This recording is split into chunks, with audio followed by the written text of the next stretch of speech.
for March 18th, 2019.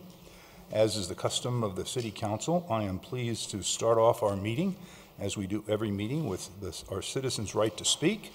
Come and talk to us about what's going on. And I have a list of speakers, and our first speaker is Carol Matthews, and Carol Matthews on deck.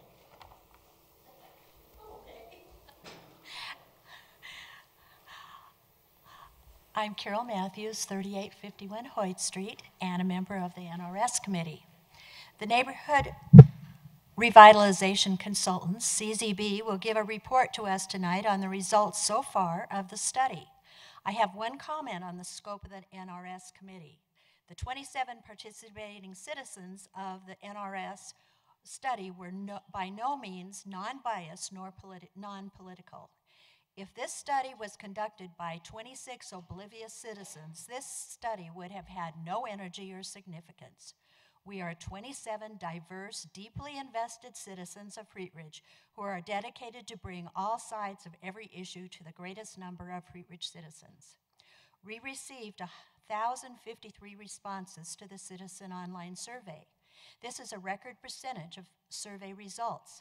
Thanks to the efforts of our co-chairman, Corey Stites, who led the communications strategy, Morgan Richards, who backed him up, coordinating efforts to schedule community outreach and to distribute flyers, Guy Namich, who wrote Gazette articles and coordinated with neighborhood schools, and to all the other NRS and community members who gave their time and efforts to make this study a success. We thank our community leaders for their outstanding effort to reach out to all of Wheat Ridge citizens. Our mayor, Bud Starker, publicized the survey in Mayor's Matters newsletter. Sarah Spalding linked the survey on the city website, and Krista Lewis sent the link out to Local Works on the Local Works website. Councilman Zach Urban and Krista Lewis sent out hundreds of postcards, and Councilman Dozeman, Duran, and Matthews did an email distribution to their constituents. Leaders of local groups, Maki DeLay, Vivian Voss, Jerry DiTullio, John Clark, Joe DeMott, Diane Robb, reached out to their citizen groups, encouraged them to take the survey and to share the link with their friends and neighbors in Wheat Ridge. The principals of all our local schools disseminated flyers to their student parents, and their employees of the Adult Center, the Town Center, and the Recreation Center distributed flyers to their patrons. Wheat Ridge citizens were contacted and responded. Thanks to all of you. Thank you, and Ms. Matthews, you're our next one signed up to speak. If you'd like to, we take all. We can have you go ahead if you'd like to. Well, you're signed up next to speak, so we have a few blanks, but nobody filled in the blanks. So please go ahead. Okay, I'll change my hat and be a citizen. I'm Carol Matthews. I live at 3851 Hoyt. As a homeowner in a single-family R1 neighborhood and a citizen of Wheat Ridge, I have very strong feelings about preserving the validity and the enforcement of R1 residential zoning and codes that are in place in our community. We have a short-term rental in our neighborhood that has caused great anxiety to our neighbors. They are vexed with constant noise from travelers uploading luggage and supplies in late night hours next to their house. Strangers looking for the B&B turn into their driveways and bang relentlessly on their doors. They fear for their safety of the children and themselves with a constant influx of strange people in the neighborhood. This is an unforeseen threat to their quality of life when they bought their home in an established single-family neighborhood 4 years ago. They have complained to the city to no avail, with the city's response being that there are no policies regarding Airbnbs. In a report, Save San Diego Neighborhoods, problems reported about the short-term rentals were: vacationers replace stable contributing community members. The character of the community is damaged. Schools close, church clubs, social institutions flounder. What long-term citizens are replaced by transient visitors. Long-term residents move away.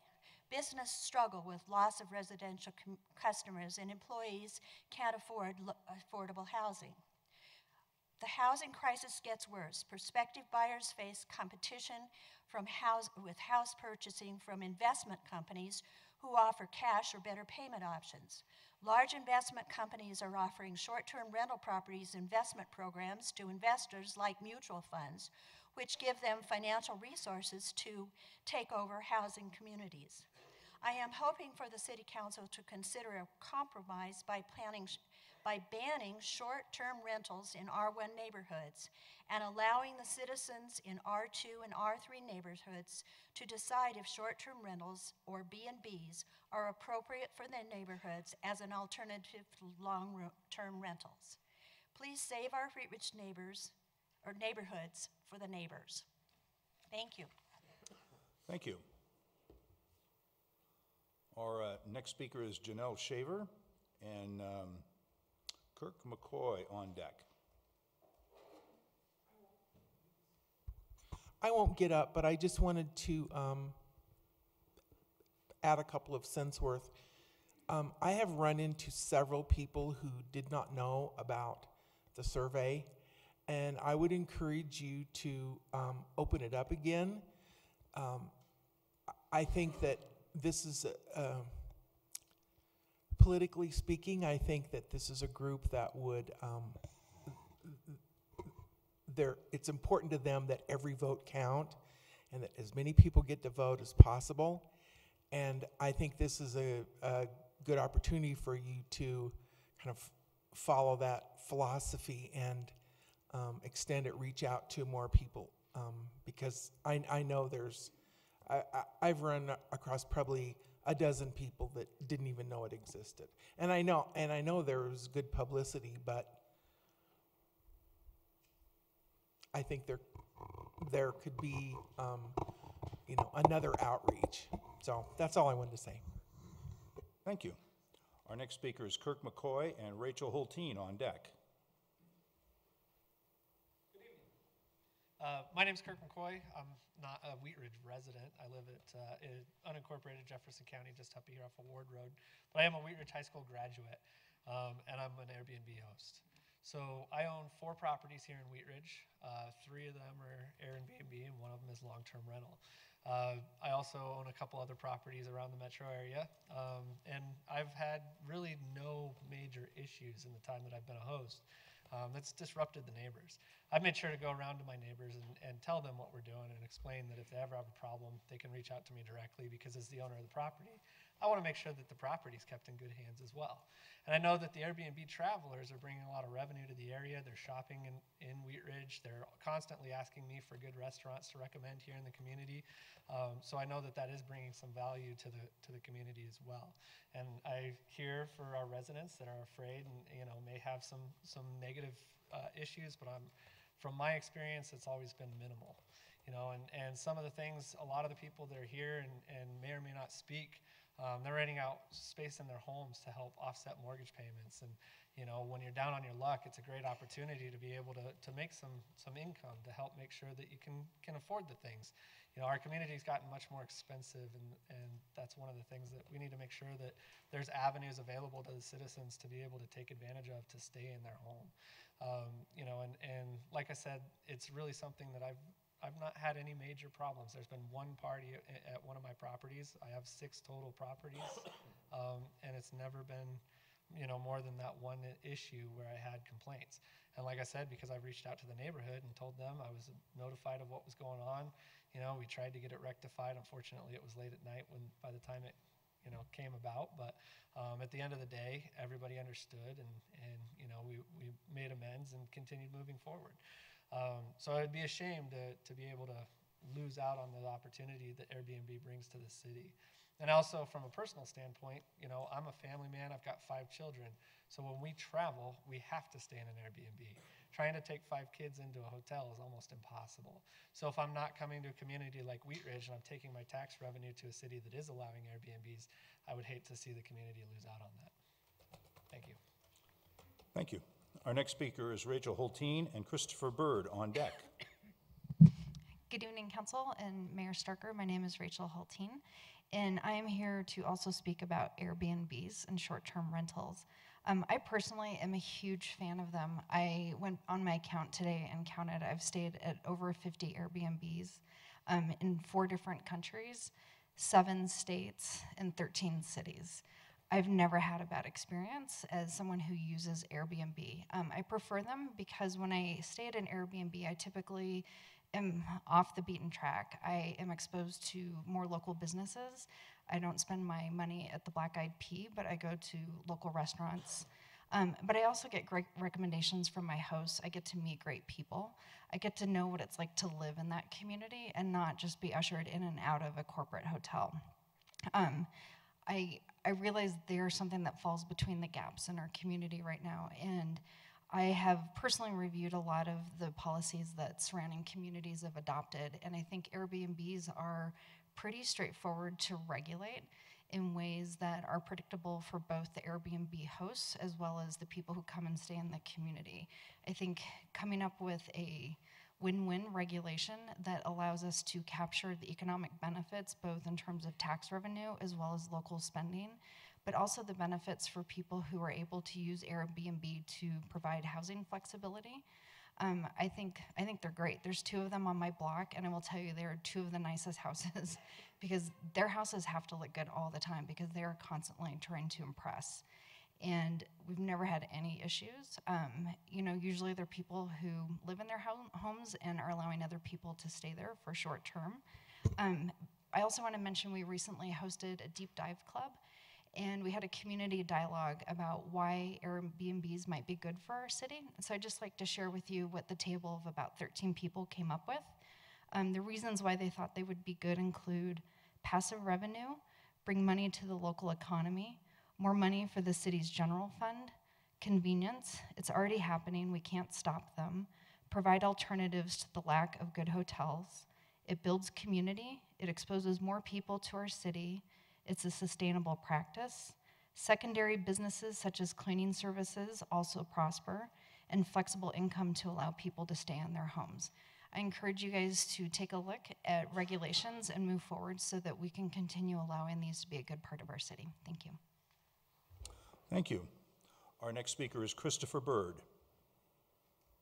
Alrighty. Hi, my name is Christopher Bird. I live at 4931 Garrison Street, apartment 206, and I'll be speaking about the Wheat Ridge Neighborhood Revitalization Strategy. As an NRS committee member, we undertook a multi-month process connecting with residents, hosting community events, and walking neighborhoods. And through anecdotal conversation and community-led discussion, the steering committee gathered the raw data on how citizens view the city. And because the citizens really spoke up, we had a lot to work with. And sifting through the praise about why everybody loves Wheat Ridge and the criticisms on how and where improvements could be made took long hours, including after work and on weekends. But with heartfelt discussion and heated debate, we were able to identify some reoccurring themes from the input. And as you'll hear in the presentation this evening, the themes that we identified by the steering committee and CBZ were reinforced by the survey that was run. And as Carol Matthews said, we did have 1,053 responses, which is outstanding for anything really involving civic policy. And because you guys impaneled the 27 members of the steering committee, who are really civic nerds when it boils down to it, because we live for and love this work, we really went above and beyond, and this team really acted as a team, reaching out to a diverse group of people, including homeowners, renters, business owners, the employees that work at those businesses, students, parents, childless households, and senior citizens. And I believe that the work of the steering committee, and based on the great amount of input that we got from the community, will really shape a policy document that truly reflects the feelings of the community at large. And talking to the people that really took the time to make their voice heard, I've gleaned that Wheat Ridge is a place with a small town feel, friendly neighborhoods, and unexplainable quirkiness that's away from the hustle of Denver and away from the uniformity of the surrounding suburbs. And essentially, Wheat Ridge is an oasis in the metro area that we want to maintain while still improving our visual appeal, functionality of our corridors, and our commercial districts and our neighborhoods. And we found out that the people really love the quality of life here in Wheat Ridge, and this process hasn't been about making big shakeups or big changes. It's about really making Wheat Ridge the best city that it can be for the people who live here and the people who love the city. And I think it was really guided by the whole community. So I think it will make us a really great place to continue living. So thank you very much for the opportunity. Thank you. That concludes all of the speakers who had signed up to speak, but it's not too late. So if you haven't signed up to speak but would like to speak tonight under Citizens' Right to Speak, please come forward, and you may speak now. Yes, ma'am. Please give us your name and address, please, and if you'd spell your last name. Hi, my name is Nancy Ferrier. It's spelled F-E-R-R-I-E-R. I live at 4212 Owen Street. And I've been a Wheat Ridge resident homeowner for 13 years. And for the last 2+ of those years, I've been an Airbnb host. And I have a spare room in my house that I rent out to people who are traveling for a multitude of reasons.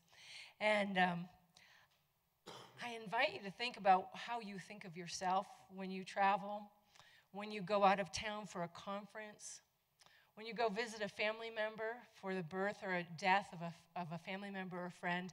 Do you think of yourself as a transient? I don't think any of us probably do and like to be thought of as a big stranger danger. But the people who've come to my house to stay have come from a multitude of reasons. They have come from all over the world. And I like to think that I've really provided a safe place for people to stay, a clean, appealing place to stay. I mean, it's been great for me to earn that extra income because as a single person who's single income household, it's really helped me. I've been able to renovate my 80s bathroom and have a nicer place. I've been able to put in new windows in my house. And it's really motivated me. Like one other person said, it motivated me to spruce up my house because it's like when company's coming, you always want your house to look the nicest. So my neighbors benefit from it because I've got pretty flowers outside in the summertime. And there's great curb appeal. And nobody's ever banged on my neighbor's door in the middle of the night. We have good communication about where I live, how to get in if I'm not home. And very respectful people. It's really personally enriched my life. I now have friends who live in Australia and in Costa Rica and in Germany. And I like to think, I'll just wrap up by saying this, I like to think that I help create a broader sense of community in our world. Because my personal philosophy is that, we're all connected by virtue of our humanity. And the more I can send people back to wherever they came from with a little bit of that feeling, I feel like it's been such a win-win. So thank you. I appreciate it. Thank you. Is there anyone else who would like to speak tonight? Please come forward, sir. And if you'd give us your name, first name and last name, and spell your Yes, last I'm John McMillan. I live at 9801 West 38th Avenue, and I'm a frequent Airbnb customer. Ever since my daughter went to college in Washington State, in a town that didn't have motels within 5 miles of the campus, I started staying at these kinds of establishments. And probably 9 different ones now, and everyone's been great. It's a wonderful experience. I don't care if I ever stay in a motel again, because the Airbnb experience gives me a more feeling of security. On almost every case, the owner is on the premises and is simply living in the basement or living in another room. In one case, stayed in a dry docked yacht in their backyard that they had bought. So I find it a wonderful place to stay, and at some point in time, I might like the opportunity to do this myself with one of my properties. It just seems to stand to reason. If it's good for them, it would be good for us. I think that these are the most supervised kind of rentals. Airbnb clients have a rating after they stay in a place, and if they mess the place up, if they make a lot of noise, that rating follows with them. They'll have a harder time getting a rental somewhere else. So I see this as a win-win, as an entrepreneurial opportunity for property owners. And I'll just leave you with a figure I came upon when I was reading about this. 100 years ago, in 1917, about 25% of the homeowners in New York City were taking in boarders. It used to be a very common experience. If you had an empty nester, if you had the empty bedroom, you'd take someone in, someone new to town, and give them an introduction to the community. So this is an American tradition. I'll just leave you with that. good luck with your work. Thank you. Is there anyone else? Please come forward. This lady first. Hi, my name is Masami Kavi. I live at 3995 Holland Street. And would you spell your last name for us? My last name? Covey is C-O-V-E-Y. And my husband and I have been doing Airbnb for a long time. We have probably 400 reviews. I signed up for Airbnb in 2012. I have been the guest of Airbnb for multiple years. I do love Airbnb, but I'm going to present a little bit of a mixed, I suppose, insights into Airbnb. I have had love-hate relationship with Airbnb. When we first started, it was touch and go, because a lot of the clients, or not clients, but the guests, just did not quite understand what was happening. So they thought there was like a Motel 6. So they can just come and use up all the towels and soaps. And we even had people that took the Costco size shampoos and conditioners and took all our garbage bags and Kleenexes, and they cleaned us up. But, you know, that's a learning curve, because we had to put in strict rules. And if you ever get a chance to look up my name and look up Airbnb, our house rules is so long. And I even say up front, if you can't read, don't stay. And we are really selective when it comes to who stays at our house. But we have 400 reviews because we had one in Denver that we didn't live in. And we ran into all kinds of problems with that, especially when the marijuana first started to be legalized. There were so many people that were coming to just experience that. And our downtown house was a mess most of the time, even though we set up all these crazy rules. So I'm a fan of Airbnb, but only if the owner lives there. That is what I like to see happen here as well. I'm not a fan of Airbnb hosts that have 3, 4, 6 Airbnbs, because that's not what Airbnb is about. It's about sharing your home. And so that you're there, you know what you need to do, and you know who you want to share that space with. So guests share the same space as the same roof that we share. And I like them to respect us. They're always quiet, they're clean. That's who we want to share the space with. We don't lower our prices, because we're not here to just have the place booked all the time. And it is nice to have Airbnb because it's not booked all the time, so we get to go down and clean, air out the space. And currently, right now, my cousin is visiting. So I blocked out the dates, and my cousin can stay. So it's flexible, it's great. It's just, I want you to know, as somebody that has 400 reviews, I'm against people that own multiple Airbnbs. Thanks. Thank you.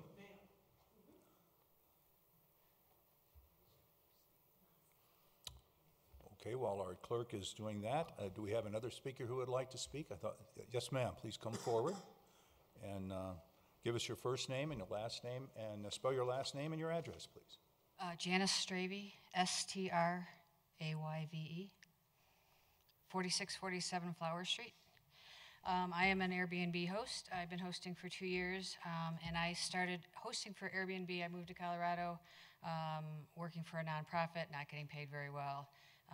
Lost that job, and so I was unemployed, then got a job and was underemployed. And a friend of mine who was also an Airbnb host in Denver helped set me up, helped me get set up with the rules so I wasn't having issues, making myself comfortable, making my neighbors comfortable. And I've since, am now full-time employed, but it's supplementing my income and allowing me to do some other things. I went to Cozumel and stayed at Airbnbs there and in Cancun. I do enjoy staying at Airbnbs as well as hosting. And so one of the things that I wanted to add, I really wasn't prepared to talk and don't really like to talk, but I've lived in communities where I've had issues with my neighbors who have been loud, who have had parties, who have done things that make me uncomfortable, that I don't like, that have woken us up in the middle of the night. So keep in mind, some people may have some bad issues, but I've had those issues with people who are permanent residents as well. I've spoken with my neighbors, and they have no issues with the Airbnb. They've actually met some of my guests. My guests have joined me for dinner. They've joined me at my neighbors for dinner. Not most of them, but some of them do. And it is a really nice experience. It brings diversity to my home. It brings diversity to our neighborhood. And certainly something that may need to be differently managed or regulated. But you know, I would just like to have you guys keep in mind that it does allow many of us to enjoy life in a lot of ways, financially, and then just enjoying diversity of life from other people. Thank you. Thank you. Do I have any other speakers who would like to speak tonight? Please come forward, sir.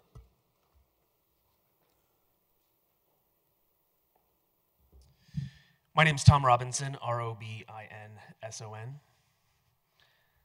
I live at 3159 Depew Street, and I'm a short-term rental host. I do wish that I could leave a review for the college-age girls that live next door and have them no longer be able to rent there. But with long-term rentals, that's not an option.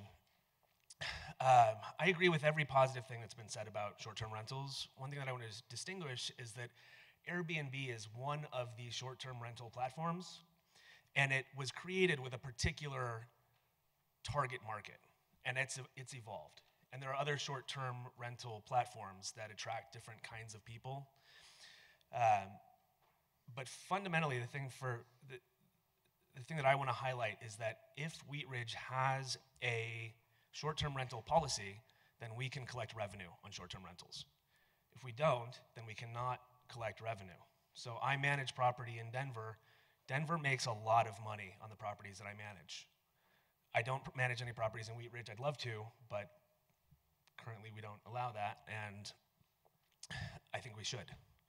And there are ways to set short-term rental policies up to attract the kind of people that we want in our community, to attract the kind of professionals that we want hosting the properties. And as long as there's nothing in place, people will, as we can go look right now, will host short-term rentals in their houses or in their properties. So let's do it responsibly and collect the revenue. Thanks. Thank you. Do we have any more speakers? Yes, sir. We'll put you on the clock.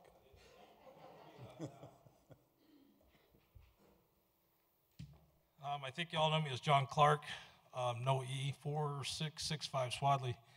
And I think you guys only go to 11 o'clock. So if and when you guys ever get to agenda item 3, could somebody ask and hopefully answer why that's not in the outside agency review committee? Thank you. That was easy. Thank you.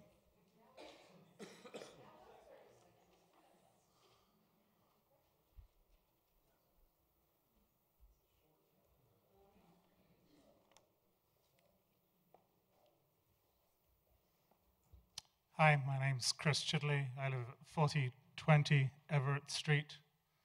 I have an architectural company. I've designed a number of Airbnb or ADUs, accessory dwelling units, in Denver and other jurisdictions. One thing I'd like to point out is a lot of people in the past have considered investing in a rental property, maybe on their street or in their neighborhood that they pick up. And, you know, a few years ago, meaning probably 10 or 15, maybe you could buy one for $100,000 or $150,000. You can't buy a rental property now. So an ADU or an Airbnb is a very good investment. I have a lot of clients that have realized that for $200,000 or $250,000, they can build an investment.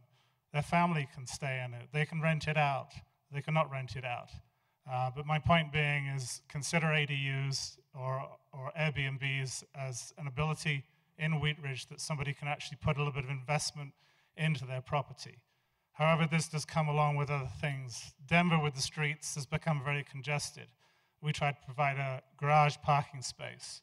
I think in Wheat Ridge, a good suggestion would be off-street parking that accompanies that dwelling such that you don't get 3 cars in addition on the street. It changes people's perception of what an ADU or an Airbnb or other platforms, as the gentleman before me had spoke about.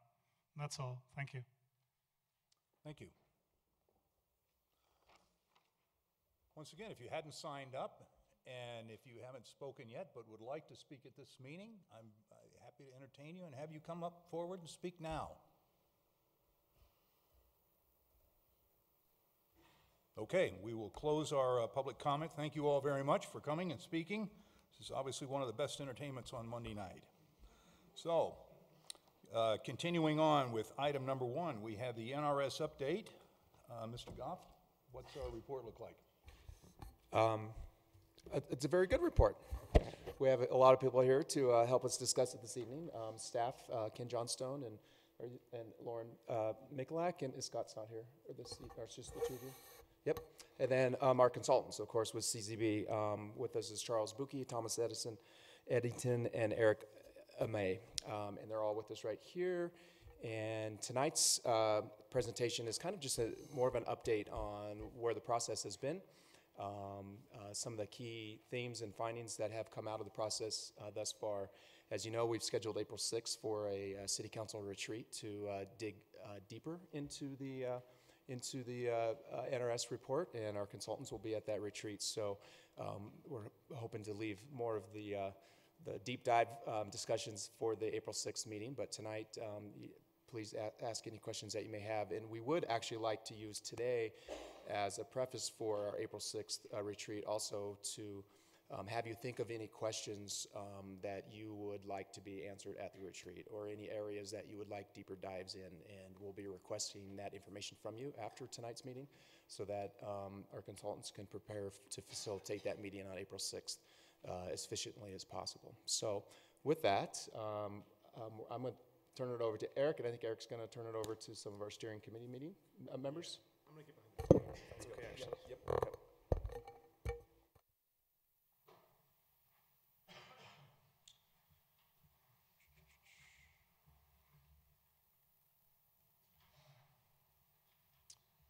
Okay, so before we bring in the co-chairs, just want to run through the order of events for tonight. We are going to, sorry. Sure. My name is Eric Amy from CZB. You want a spelling on that? It's in the memo. A-M-E-I-G-H.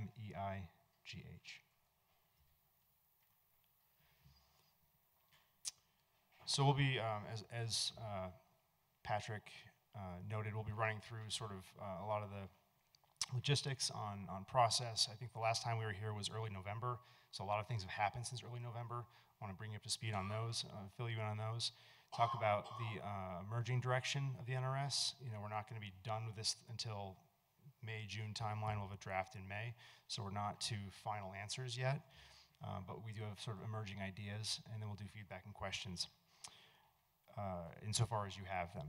But for now, I'd like to invite Corey Stites and Kathleen Martell and Rachel Hulteen to say a couple things about the NRS.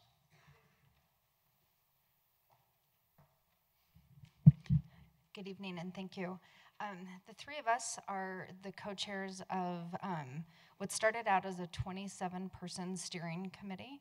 And we've lost a couple people since we were impaneled in July. We're down to about 23, 24, which is amazing. I think we predicted at the beginning that we would probably be down to 5 by this time. But I want to take a second and just talk a little bit, and then Kathleen and Corey will be contributing to understanding the role of the steering committee, because at the end of the day, the success of the NRS is not the hard, diligent work of CZB or the prudent policy setting direction of council, but it's really the facilitation of this very representative steering committee's work with our community, with each other, and with the consultants. So I want to start by just unabashedly saying CZB has really stepped into the skin of our city and has not brought any other outside expectations or agendas, but have been dynamic and nimble and listening, and they have changed direction in ways that are genuinely reflective, that they are hearing who is Wheat Ridge.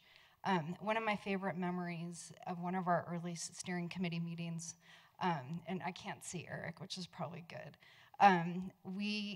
we kept saying, well, Wheat Ridge is quirky. I think even Chris may have said it in his comments. We kept saying, well, Wheat Ridge is kind of quirky. We're like not like that. And Eric's like, hey, we don't like quirky. And we're like, well, you're going to have to kind of figure out quirky because that's who we are. And that was in September. And I'm not looking at Eric, but I want to recognize that I don't think he's going to be wearing an I Heart Quirky t-shirt on April 6th. But what he has done and his team with Thomas and Charles is every time we've said, here's who we authentically are, these are our values. We aren't looking to change, we're looking to become the best versions of ourselves. And at its core, Wheat Ridge is a little quirky, and we, as a steering committee, have really embraced that. And I just want to recognize our consulting team, as well as my co-chairs and the whole steering committee for their roles in having those hard conversations about quirky, because it's very hard to define. But at its core, it's why we have given up many half-day Saturdays and 4 hours on various Wednesdays, and we're doing 8 hours of open houses this week. So I'm going to let these guys talk a little bit more about specifically what the steering committee has done, but it's been a pretty amazing process, and where we are today is the result of a consulting team that has really stepped up and listened, and they probably know Wheat Ridge better than we do right now, so you might want to ask them questions. Thank you. Thank you, Rachel. I'm Kathleen Martell, and I am a civic nerd, so I love that. So I wanted to take a minute and talk a little bit about kind of the makeup of our steering committee, and as you've heard a couple times tonight, we started with 27 committee members, or community members, and when the night that City Council actually impaneled this steering committee, the decision was made to impanel everyone who applied, and at first I was like, that's crazy, that's a lot of people, that's going to be really hard. But it's really turned out to be, I think, the best thing that happened. From the original group of applicants, we are really diverse. I've got some statistics because I'm also a statistic nerd. We had 4 people from District 1, 9 from District 2, 8 from District 3, and 4 from District 4. So we have some pretty good representation from all of Wheat Ridge. We had 10 business owners in that group. We have tenure of residency in Wheat Ridge from 1 year to 58 years. 4 people on the committee have been in Wheat Ridge for less than a year, 11 between 1 and 5 years. I'm sorry, 11 less than 5 years, and 8 people between the 5 to 20 year range, and 7 people that have been in Wheat Ridge for more than 20 years. So that's a really good starting point to really see and really learn about who Wheat Ridge is. But we didn't stop there. We had a lot of people to manage, so at the very beginning we broke into small groups. And to make those small groups meaningful, we also had residents from at least 3 districts on each of those small groups. We had new residents and long-standing residents in each of those small groups. We had men and women in each of those small groups, and we had a business owner in each of those small groups. So even when we drilled down a little bit, we tried to keep that diversity and that those different perspectives in place. And as small groups, we went out into the community, and we asked big questions. We talked about what are the things we need to do? What does the NRS need to get right? And we also asked some scenarios that poked at the question of, to get something, you have to give something, and what are we willing to give in order to get? So that was the first round of kind of data collection, but we really went out, we had meetings in homes, we had meetings in businesses, we had meetings wherever they would let us sit down and ask questions. So that was kind of the first reach. And then we came back together. And after that, we had our open house where we had over 100 participants attend and answer a lot more questions about Wheat Ridge. We even had kids show up, and we had a sign-up board with questions that we even wanted the kids to tell us what they loved about Wheat Ridge. So we really wanted to get some diversity of responses. So in December, we had our open house, and we also shifted gears a little bit as a steering committee, and all the small groups came back to one, and we realized at that point there were definitely people who had more time and more commitment and more capacity to really dig into the NRS committee, and some people didn't have as much time but still wanted to be involved, and they still had really important information to give and really important connections and really important connections out to the community and really good perspectives. So we formed a working group, and about 12 people stepped up, and that's a working group that's still in place, and we're meeting a little bit more often, and we're drilling down a little bit more and getting information out a little bit more consistently, while the big steering committee is still getting together periodically to bubble things up and to get more feedback down. So with those small working groups, our big push was the survey, and it's not a surprise that we beat expectations with our 1,053 responses. It's come up a couple times tonight, but we broke that working group into very focused groups to really try to drill into the parts of our community that we've heard don't feel like their voices are heard or have been a lot in the past. So we're thoughtful and intentional to get out into the community and bring in more voices, and Corey will talk about that a little bit more. But what I really wanted to focus on is that we've tried to be very thoughtful with this steering committee of the volunteer time and the commitment of people in our community to really to get down into the dirt and see what's going on and see what does make Wheat Ridge quirky and what do we want to see, and how can we move forward to make us truly the best version of Wheat Ridge we can be. So thank you. I'm Corey Stites, 11885 West 35th Avenue. As one of the co-chairs for the NRS neighborhood or steering committee, I'm sorry, I've been very excited to work with the 27 or 26, however many we have left now, steering committee members. But what we realized was that council and the rest of the city didn't just want our 27 opinions. We have them. As they've said, we are policy nerds, and we all have plenty of opinions. And I know that you want the opinions of the consultants and the city staff and everybody else, but what we decided on day one is that we needed to make this a push to get as many people involved as we could. So we started out with the 27 of us. We broke into small groups like Kathleen talked about. We went door to door. We had small group discussions at businesses, Personal Achievement Martial Arts, Right Coast Pizza, a bunch of different restaurants throughout the city, iPie, a few other places, people's living rooms. We just sat down and talked to everybody that we could. And we were able to get probably 50, 60, 70, 100 people, but that wasn't enough. So what we decided to do was go out and make a big push to have an open house. December 2nd, we were able to have city council members. We were able to have city staff. We were able to have businesses.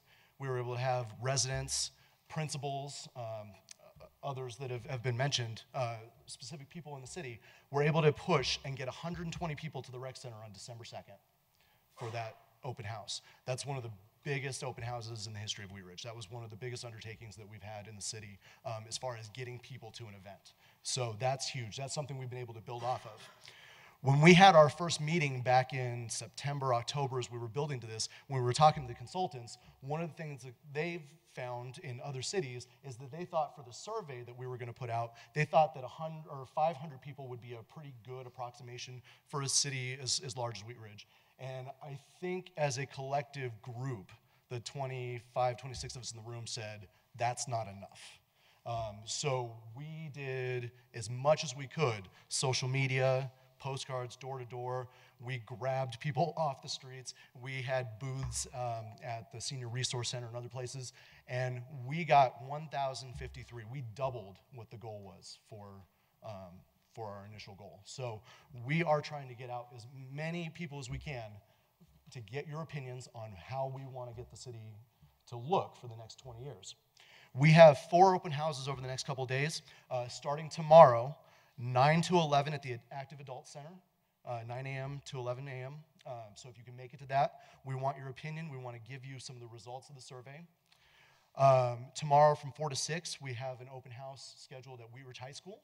So if you can make it to that, it'll be the same information. So if you can make it to one of these 4 over the next couple of weeks or next couple of days, we want your opinion. We want to give you what we've found, and we want to see what you feel, if that feels like your community. So again, Active Adult Center, 9 to 11 tomorrow, 4 to 6 at Wheat Ridge High School, and then on March 20th, 7:30 to 9:30 a.m. at the Rec Center, and from 5 to 7 at Colorado Plus. So those are our 4 open houses we have coming up in the next couple days, if you can make it to one of them. We also have out in the lobby, before you guys go, if you guys can take a look at some of the boards, we'd love to give you some of your opinion as well. And then on Thursday night, we will be presenting at the Planning Commission as well. So we will try to make sure we give as much information as we can on that. So please, citizens of Wheat Ridge, reach out to the people that are here, reach out to these open houses, reach out to us on Facebook, whatever it is, but we want your opinion. Thank you. So we're trying to reenact an actual steering committee meeting tonight, which tend to go on forever, but are very interesting. So I'm just going to say a couple quick things in closing about the steering committee itself. One is, at no point have we really been focused on consensus. Our goal has always been to be as inclusive and representative as possible. So we as a group are not trying to all pound each other in the same direction, because we know that's not doable. We have become very comfortable as a group with disagreeing with one another. It's really been useful for all of us. I've learned a lot. I think everyone who's on the committee has probably learned something new about the community. So we've really made it a goal of, it's not about getting the one thing, but it's about understanding the whole picture as much as we're able to. There's been references to the work we did on the outreach for the survey. We actually, in January, tasked volunteers within the committee to come up with strategies to reach specific demographics in our community, which are typically hard to reach, including heritage voices, seniors, families, renters, business owners. So we've really been working hard on that. So here we are today. We are entering the final stretch of the NRS, and this is the really important hard work. We are going to, as you've heard this week, get one more round of input before the consultants go do they like squirrel away in a little cave is what I've heard. And they're actually gonna like make sausage out of all of the hard work our community has done. The steering committee is really committed to doing the work that's needed to ensure that we're having those discussions, we're keeping that dialogue open. And so I wanna thank everyone who's participated in any respect. And stay with us. There's still some work ahead, and I am as excited as anyone else to see what that looks like. Thank you.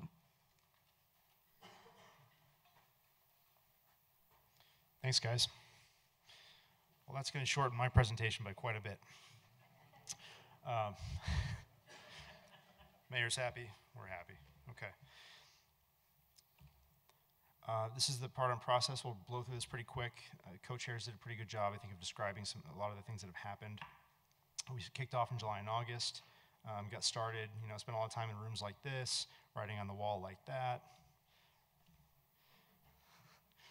Fall was the process they described about doing a lot of small group meetings, which was interesting, but also sometimes uncomfortable, a little bit weird, a new way of doing things.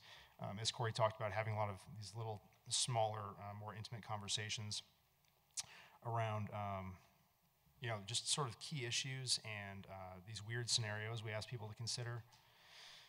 Here's one at Bardo on a Saturday morning. More time in rooms, writing on the wall. This is what being on a steering committee is all about in a planning project. We were back to see you, as we talked about it before, early November, ran through some data. And then really, really big milestone for us was the open house, where we had over 100 people and went through a lot of stuff, sharing some information, gathering some information, arguing with each other in a friendly way. Doing an interactive mapping exercise. This was really cool. We'll talk about this more in a couple of minutes. And then we had to get together and figure out what it all meant. So this is another Saturday morning. That all rolled into our online survey. So each one of these steps was building. You build on one, build on the other, build on the next one. It's a cumulative process. And it all it's like a snowball. And so that rolled into our survey where we got over 1,000 responses. interviewed it, advertised it on social media, advertised it on in the Gazette, city website, all those places. We customized our advertisements in different ways for different audiences. Here's one for senior citizens. Here's one for business owners. We were very happy with the response we got. I think as a percentage of population, it is a record for us. I don't know how many projects we've done, Charles, over the years, what number we claim at this point, but I think on a per capita basis, Wheat Ridge destroyed our record for survey response. So this brings us to where we are today in the timeline, and the main part going forward from here tonight is to talk about really kind of what it all means, what we found, what the implications are of what we found. Before we do that, though, we want to sort of stop, zoom out, and talk about something that's kind of important. So, and I'll explain this in a minute. But as we go through this process, as we tend to do in our planning processes, and we do not just revitalization work, but we do comprehensive planning, we do housing strategy, both for affordable housing and also for housing that's too affordable. But we do a variety of kinds of work. And whatever we do, wherever we do it, whoever we are advising, we try to get them to focus on the fewest number of things that are the most important, all right? Sometimes Charles talks about planning as a Christmas tree, and what happens, you put too many ornaments on your Christmas tree, it falls over, right? I'm sure I've had that experience personally, I don't know if you have, but it's something that we try to avoid.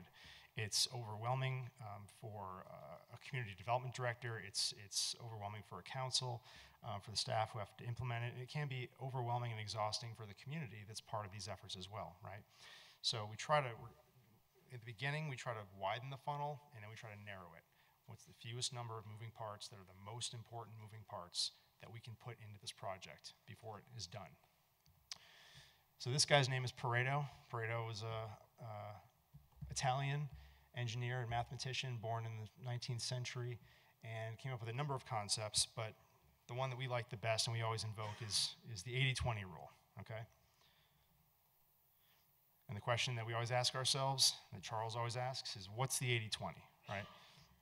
Which is a way of getting to the answer. So the point of this is you've got the efforts that you control, okay? And you've got the outcomes that those efforts produce. And 20% of your efforts on the left create 80% of the outcomes on the right. That's the 80-20 rule, right? If you follow the 80-20 rule and you invest your efforts in the 20% that create the 80%, that's good, right? That's ROI, that's bang for the buck, that's where you want to be. Then this is the opposite, okay? So exasperated city managers will often slip us an extra 20 to put this into the slide deck right before a retreat, so the council understands the idea of prioritization, right? But this is how we tend to think about planning, and this has been a sort of guiding principle for us in this project. It's not every single thing that could be on the table. It's only those most important things that need to be. So here's kind of the boiled down version of where we are. We looked at this as taking the pulse of the community more than anything else. And what we found is Wheat Ridge is pretty satisfied with how things are going. We were poking around the edges for 6 months trying to figure out what's the big problem here, what's the big problem here, right? And there weren't really a lot of big problems, and that's a good thing, okay? I think as Rachel pointed out a couple of minutes ago, Wheat Ridge doesn't really want nor require a whole lot of big change, right? I think we wrote in the memo, whatever the situation was in the early 2000s that prompted the approach to the original NRS, there was a real sort of a feeling of being at a crossroads. That's not where Wheat Ridge is today, okay? And that feeling comes out as you talk to people. It does want a couple of things, though. There's a strong desire for neighborhoods to self-manage change at the neighborhood level. So there's a theme that we've been heard a lot about sort of, it's not reflexively anti-change so much, it's we want to shape it, we want to have some say in it, we don't want to feel like it's being done to us, right? And the closer you get to my house, the more I feel that way, all right? We'll talk in a few minutes about some ideas we have around that, but there's some things you can do on the process side as a city government to help to ease those tensions a bit. And it's also just comes through very loud and clear. This data is clear not just in the work we've done, but also if you go back to the resident survey from last year, it's also in there. And should probably not be a surprise to anybody who's in this room that the main corridors in town are sort of lacking in aesthetic quality, and people would like them to look better. So I'll run you through a little bit of some of the input that we got. And this is information that we'll share at the open house, as Corey described. There's some information out in the lobby tonight. If you're not here for short-term rentals, you want to follow us out the door and talk about it, we'd be happy to do so. But this is what I was getting at when we said people feel pretty satisfied with life in Wheat Ridge. Just a couple of examples. Your resident survey last year, 81% of people said overall quality of life is good or excellent. You know, we found something similar. 90% good place to live. We asked people, considering a number of factors in quality of life, has it gotten better in the past 5 years? 58% said yes. That's pretty good. 24%, you could say, they said it didn't get worse, right? So that's all right too. We tended to ask people a lot in our line of work about whether their community needs to make a, sort of like stay on the course that you're on now, make a slight deviation, or make a U-turn. So that's kind of language that we use quite frequently. And we asked some form of that question, and most people said, you don't need to make a U-turn, that's for sure. So that's good too. And by the way, so all these things that are good, all these numbers that are good, that are also backed up by objective data in many cases.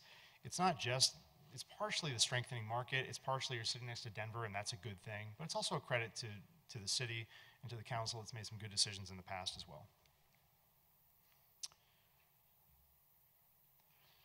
So back to that comment about people wanting to manage change.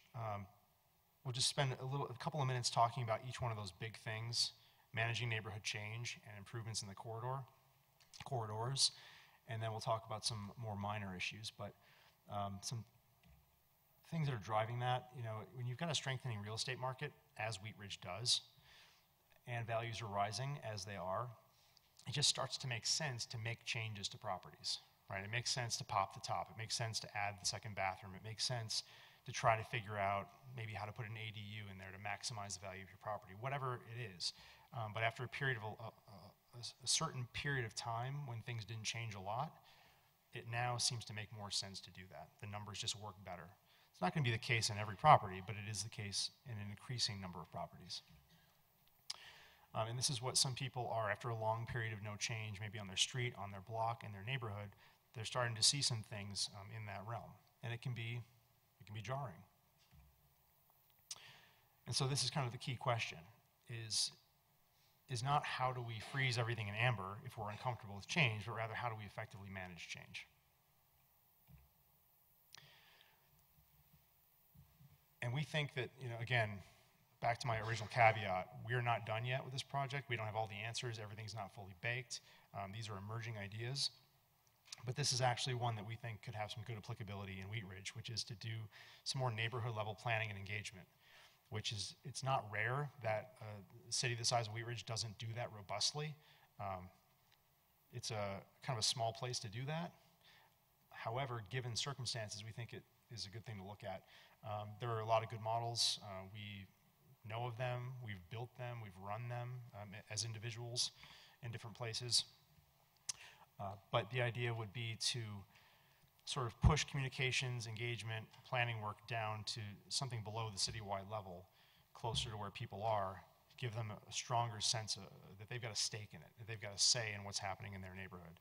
And it isn't always about inviting everybody into the high school gymnasium and saying, all right, thumbs up, thumbs down on this development project, or do you want everything to stay the same? It's more like helping them understand.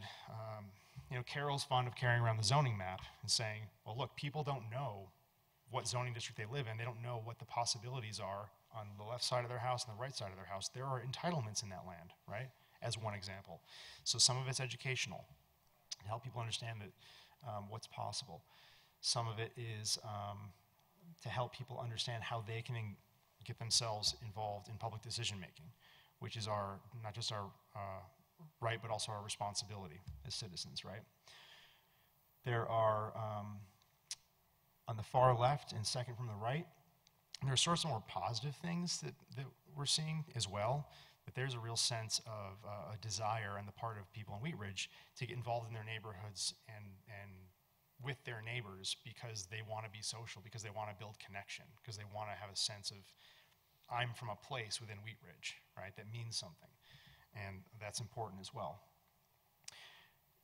And before we leave this, I really want to focus on the far right section there, which is there are reasons and there are right times to do this, to try to solve every problem at a citywide level, right?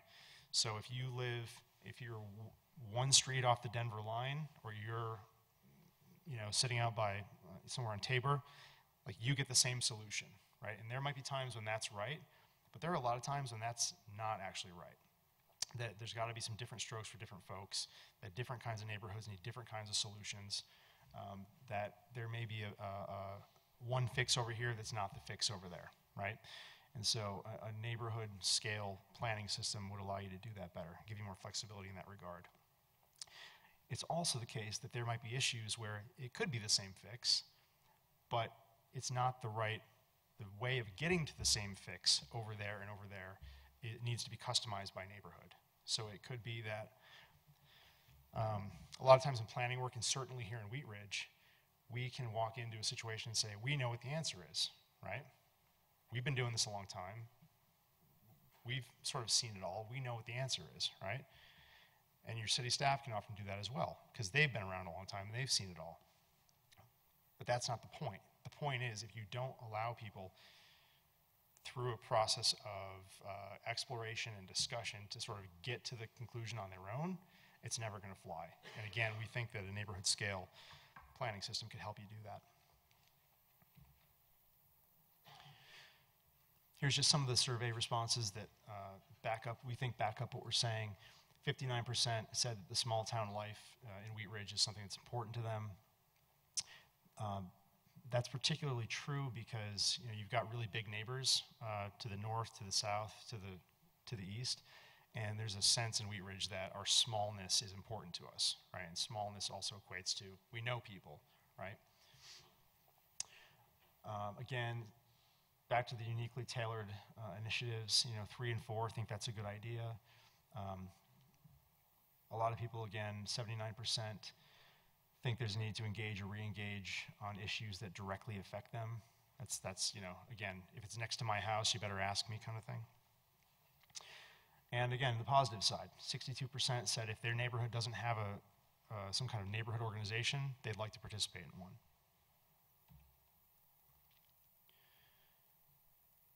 How you would actually manage this, break it down into smaller pieces and sequence it. We talked a few minutes ago about the mapping exercise that we did at the open house. It was really kind of cool. We took those 85 maps that we got, and the first thing we did is at the steering committee, we broke the steering committee into a bunch of teams, and we said, here, everybody takes 20% of these maps, right? Try to write it all down, make a composite map. And that was kind of fun. And then they gave those to us, and then Thomas went into his office for 3 weeks and figured out how to turn all those lines into one set of lines.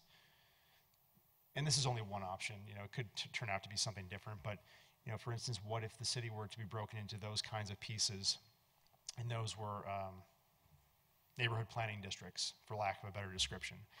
That could be the scale at which the planning and engagement work could happen. So that's sort of the general idea that we're thinking about playing with. To our corridors, this is data from our survey, NRS survey, as well as the resident survey, that just, again, points out revitalization of business areas is important. Our main corridors aren't looking the way we want them to look. We actually, in our survey, we had respondents rank sort of from best to worst what they thought the corridors looked like. I know this is hard to see and you don't have to see it, but this is just an excerpt from our map. one of the boards we're going to use at the open houses this week, it's not good enough, for us to say, is corridor X good or bad? Yes, no. But we're going to use this opportunity to get some more nuanced feedback, some more detailed input, so that when the NRS makes some recommendations around corridor work going forward, that we've got some more detail as to what the scoping ought to be for those things. And then we'll hit some other issues here really quickly. So on the first one, property conditions and code enforcement, this is one of those things where I think if you were in this room back in November 5th, there was a perception that some of the data we were bringing was a bit negative, that it was a little bit of a downer.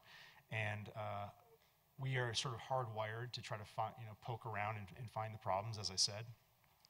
And this is one of those things that we suggested the city ought to pay attention to, particularly on conversions, ownership properties converting to rental. We have some data on that from the American Community Survey. This was in the interim report that some of you might have read. It's also the case that we have assessor's data that suggests that about 15% of single-family detached homes in Wheat Ridge today are absentee owned, which sort of corroborates this data as well. But as we asked around, and we know let me step back and say, one of the things that we like to suggest as consultants, because we've seen it be very effective and a good tool in a lot of places, is a rental inspection program. We know Wheat Ridge has considered a rental inspection program in the past. It hasn't been accepted. And so we sort of wanted to ask that question again. And as we asked questions about property maintenance, property conditions, code enforcement, we found that people really, it wasn't a bee that was in anyone's bonnet. It was a bee in our bonnet as consultants, but it wasn't a bee in the bonnet of the community, really. It doesn't mean that some people don't think that it's an issue, but we have not picked up on any real support for a rental inspection program. Nothing that would cause the city to revisit those conversations that it's already had previously, and not a real strong support for additional code enforcement resources. So it doesn't mean you don't need code enforcement. It doesn't mean that you don't continue to do it, but there may be sort of different avenues, more targeted, more surgical, that actually in some ways align with what the police department's already doing. So that's more incremental. But I just wanted to call that out because it could be conspicuous in its absence if we never spoke about it again. Here's another one, 80 accessory dwelling units, more fondly known as ADUs. This is something the city has discussed in the past as well. It's looking to the NRS to make some comment on that, and it will. We're going to use the open houses this week to try to drill down a little bit and get some more information on that could be helpful in moving the conversation forward. You might know these numbers. These were your resident survey numbers from last time on ADUs. 48% support, 22% oppose, 30% are either neutral or don't know. So we've heard in the past in Wheat Ridge many times, Larry's talked about it, Ken has reminded us of it, that whenever we ask questions, we need none of the above as an option, right? But we've come around to this other thing that we like, which is it depends. So the answer to a lot of questions falls in the category of it depends. So that there are a lot of nuances around an issue like ADUs, for instance. Some are around design and form. A lot of them are around use. So we're going to try to get some more input on that that will hopefully be helpful going forward. This is sort of a statement we put into our survey. It got a lot of response, which is keep talking about it, learn more about it, educate people about it so we can have better conversations.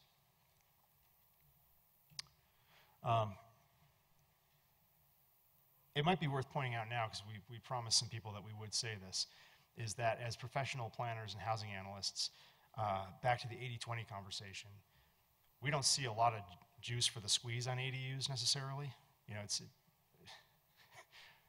I say no, Charles, not very much. Charles says 0. By the time you get an actual best practices ADU ordinance put in your code, and the number of people who actually try to get through it and finance their project, the number of ADUs you're likely to build in Wheat Ridge over 10 or 15 or 20 or 30 years is probably so small that it's not a big issue either way. So we just want to say that. It doesn't mean individual households won't find value in it or won't want to do it, but as a matter of policy, that's something different. However, like we said, even though that's the opinion we hold, our commitment within this project is to provide you some more information to work on that going forward, if that's what you choose to do. Okay, so just in terms of next, I'm just about done here on the slides. Next steps, we're going to do the open houses this week.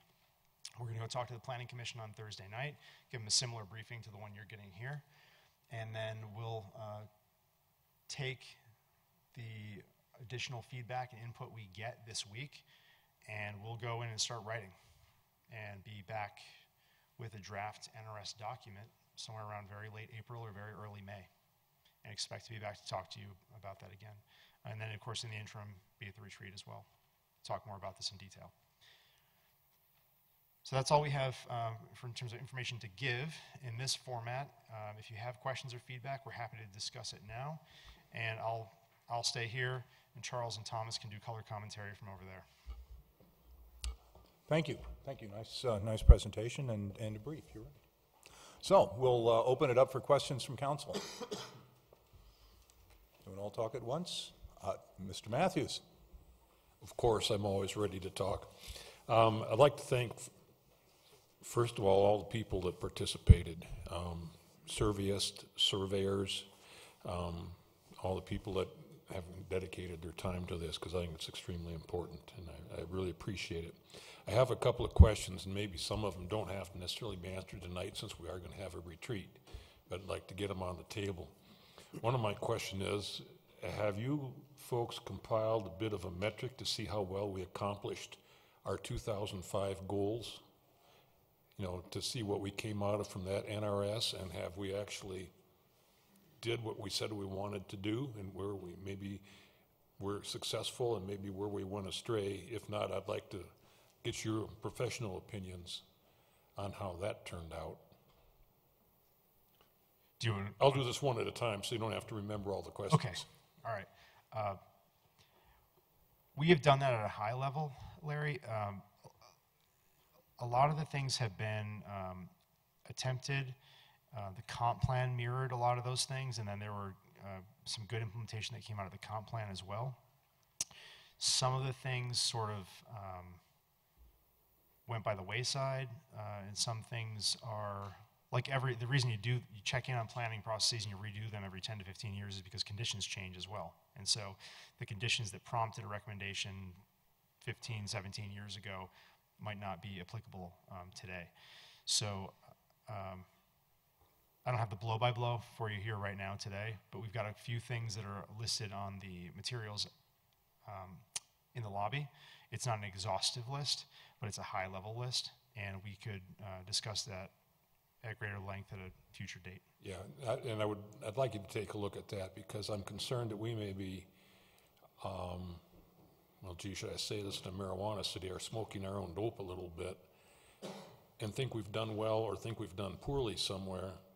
And I'm not expecting you guys to spend hours and days and weeks, but kind of take a look at it and see if you can give us some hints on what your experienced eyes might see on that topic. The other thing I see is we value our small town character, and how does a high density population fit in with this identity? And have we done any, is it kind of a Jekyll and Hyde thing? So have you got any feel for lack of a better term for me, I'll just say an average density per whatever square mile or whatever, but is there something we need to be looking at there? Because the general push everywhere in this urban metropolitan area is for high density stuff. And is that being addressed in the final report? That's, you know, I know I'm pushing it here, and so if you want to think about that, save it for the retreat. Okay, we'll save that one. Okay.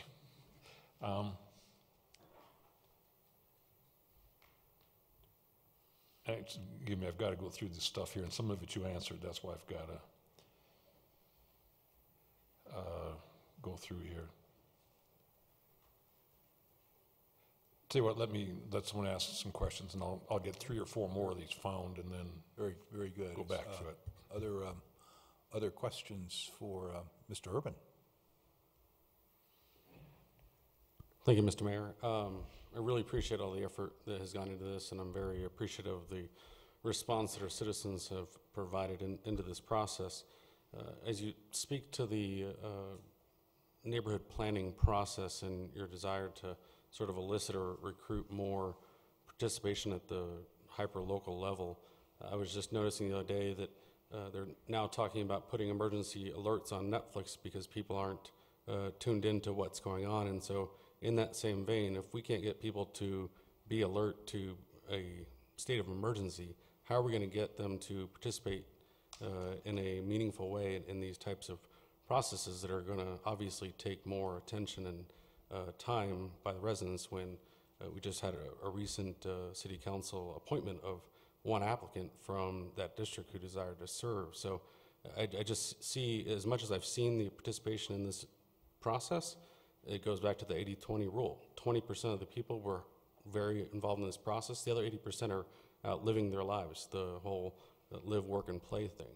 So in my mind, it's a question of, looking back at the research, roughly 5% of the population participates in these processes. So how do we know that we're getting the feedback from the majority of residents on important issues when just in reality they're not interested in participating for a variety of reasons? So I don't know who wants to speak to that. Charles, you want to weigh in on that? Sure.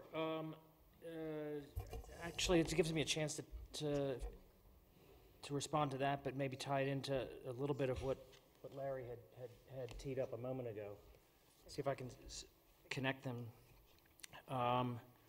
So yes, there is the 80-20. In my experience, if you get 1%, you're in good shape. Please speak close to the microphone, If you get 1%, or it won't go in the tape. all right. If you get 1%, you're in good shape. And so if numbers do matter, and from our point of view, you're far exceeding those nominal numbers. But it's only to some degree, there are more dimensions to the matter. Right? And so, for example, the tone of the feedback matters, the quality of the feedback matters, the extent to which citizens appear, at least to us, to be informed matters, the extent to which the community is deliberating as adults matters, right? Deliberating thoughtfully, sharing ideas back and forth.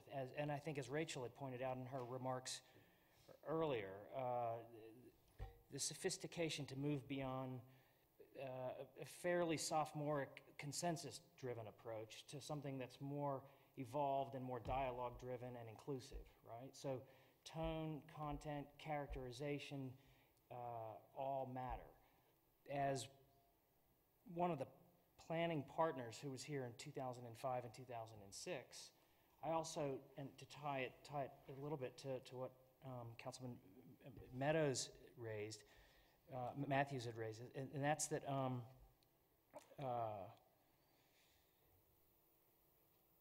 the community feels a lot better today than when I was here. I mean, I've been here incrementally over the last 15 years, but it feels so much sharper, so much more organized, lubricated. It's functioning at a much more refined level, and so I think it comes through in the surveys, but it also comes through in the anecdotal observations over the last 15 years. So I think you're in really good shape,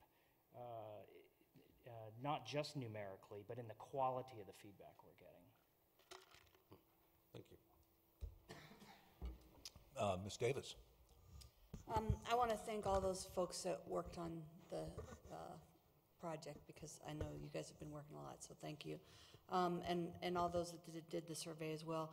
I have just a couple questions, and one of it does kind of follow along the lines of Mr. Matthews and density. So I would like or hope that we touch on that at our retreat.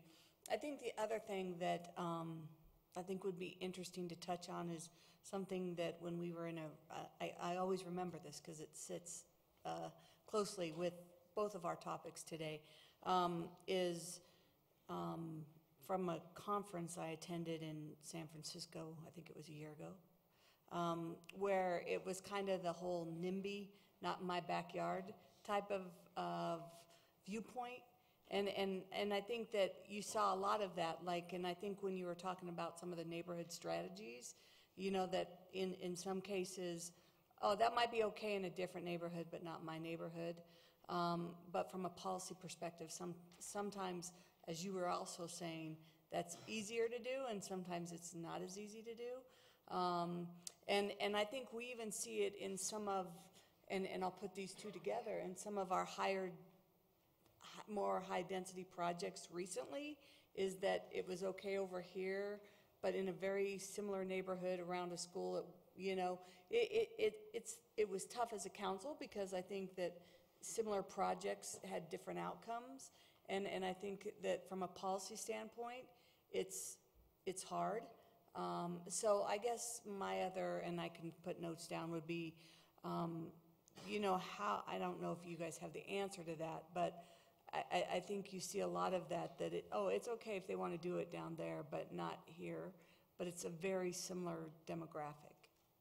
So I guess, how do you address that and have it still be the diversity and that type of thing? It's not an answer now, but I think as a council, it's a policy that we often see on the dais that it's hard to be consistent, or should we be consistent, or in some circumstances. So I think that would just be for a retreat question. Thank you. Mr. Pond. I'll say a couple things by way of feedback, and then and maybe a couple of questions again. I don't know that they have to be answered tonight. Maybe they stage for the retreat. And I will echo the thanks, and I'm sure everyone over here and everyone watching probably thinks it's just courteous for us to thank you, but it's more than that, I assure you. I know how much you guys are working. I've benefited from kind of seeing it happen and hearing people who are enthused by it, and obviously a lot of people who weren't engaged being engaged right now. It's really, really important.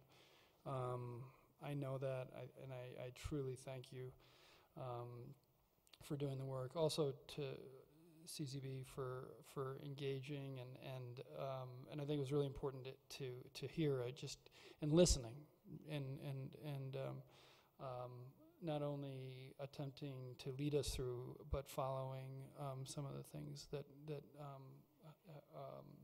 we're throwing at you. So thank you for that. Just feedback. I think I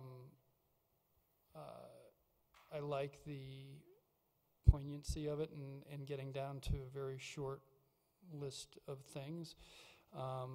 And just to comment on the two, the neighborhood planning program, or whatever version that comes, I support that. I think it's pretty obvious that that's either happening, and in a way we've been talking about it, maybe not in the most effective way, but we've talked about neighborhood identity for years.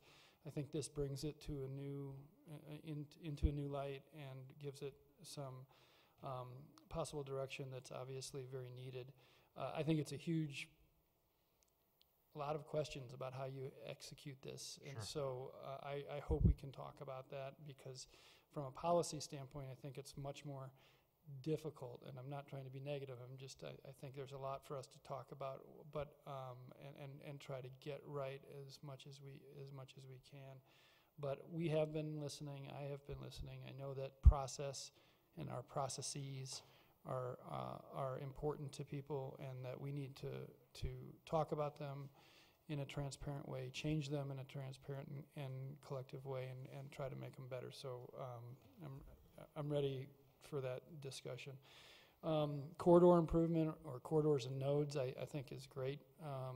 Again, this is in many ways something that we've been discussing and perhaps struggling with, if we're honest with ourselves, obviously, in certain areas. So a question, or just to put out there in my reaction to this that we can talk about later, I didn't see some things. The bullet point was kind of talking about commercial improvement, or essentially, and I don't disagree with that at all. However, there's other improvements in corridors that I know we've been discussing, and so I'll be anxious to kind of understand how that fits or doesn't fit. And I'll give you an example. 38th was not on this list in any way, which is a question, why not? We don't have to answer that discussed, but also in an area that is non-commercial but has corridor deficiencies. West of Kipling, it's one of the top items. So I just want to know that we can still talk about that. If it gets if it doesn't fit in this, and we come to that place, that's fine. But it would be part of my understanding of corridor, at least right now. And so I didn't see it in here, and I'd like to talk about it. 29th does not show up in here. So there's obviously other nodes and other corridors that we should probably discuss, and so I would anticipate being able to do that when we sit down. So I don't even know if I asked a question, so you don't have to answer anything. Good. Mayor, would you mind, Mayor, if just quickly respond to a couple things that Please. George said? There's a hierarchy of corridors that we've identified, and the committee's done a lot of work on that. We're sort of doing a flyby tonight, and so there'll be more detail and more area covered, in the final report. So yes, we can talk about that later. To your earlier comment about sort of the thinking through the potential logistics and how would you implement something like a neighborhood planning program, the implications for change, for doing things differently and doing more, are not lost on us. And certainly that would be something that's discussed in the report, that there's work plan implications, there's budget implications, there's personnel implications, there's a lot of things going on in there. So that's not going to be ignored either. Thank you. I'm going to go to Ms. Hoppy, and then I'll come back with you, Mr. Keeter. Thank you, Mr. Mayor. Thank you to our consultants. I appreciate all of your hard work on this, but especially thank you to all the citizens who have sacrificed their time and volunteered and have only been paid in handshakes and pats on the backs and high fives. And Chipotle. And Chipotle. And I really, really appreciate all the time that you've dedicated to this, because I know that it is a struggle to make sure that you can balance what you already have going on in your busy lives and then also being a champion for our community.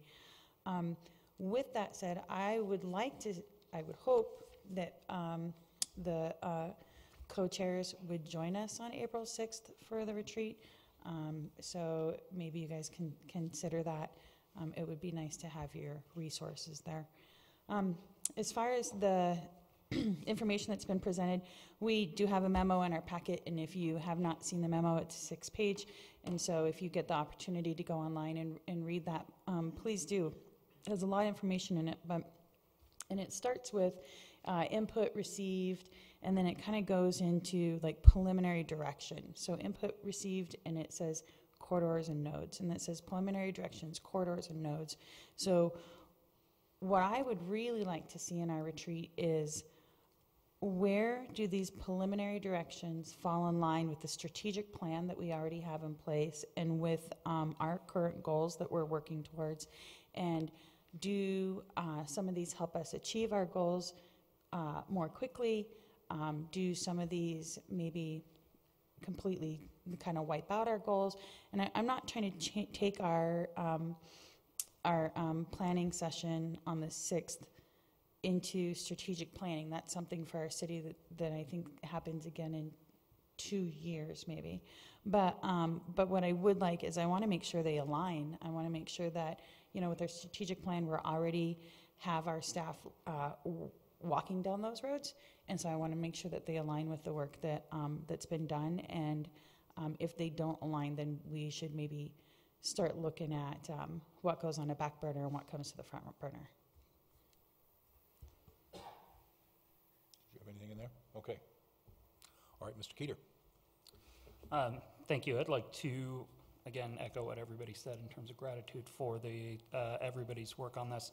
I am particularly heartened by the fact that there are folks here tonight who were heavily invested in this and have wildly divergent opinions on some of the issues, but everybody appears to be very invested in the final project, the final product. And so besides the good recommendations and policy to come out of this, I'm hoping this also can be a guideline for process and how we actually have discussions about these sorts of issues and find ways to, nobody's always going to get their way, but the idea of everybody feeling that they're invested in the outcomes. The one question I had about the survey is any of it broken down geographically? The memo touches briefly on the idea of and there's recent sociology on how people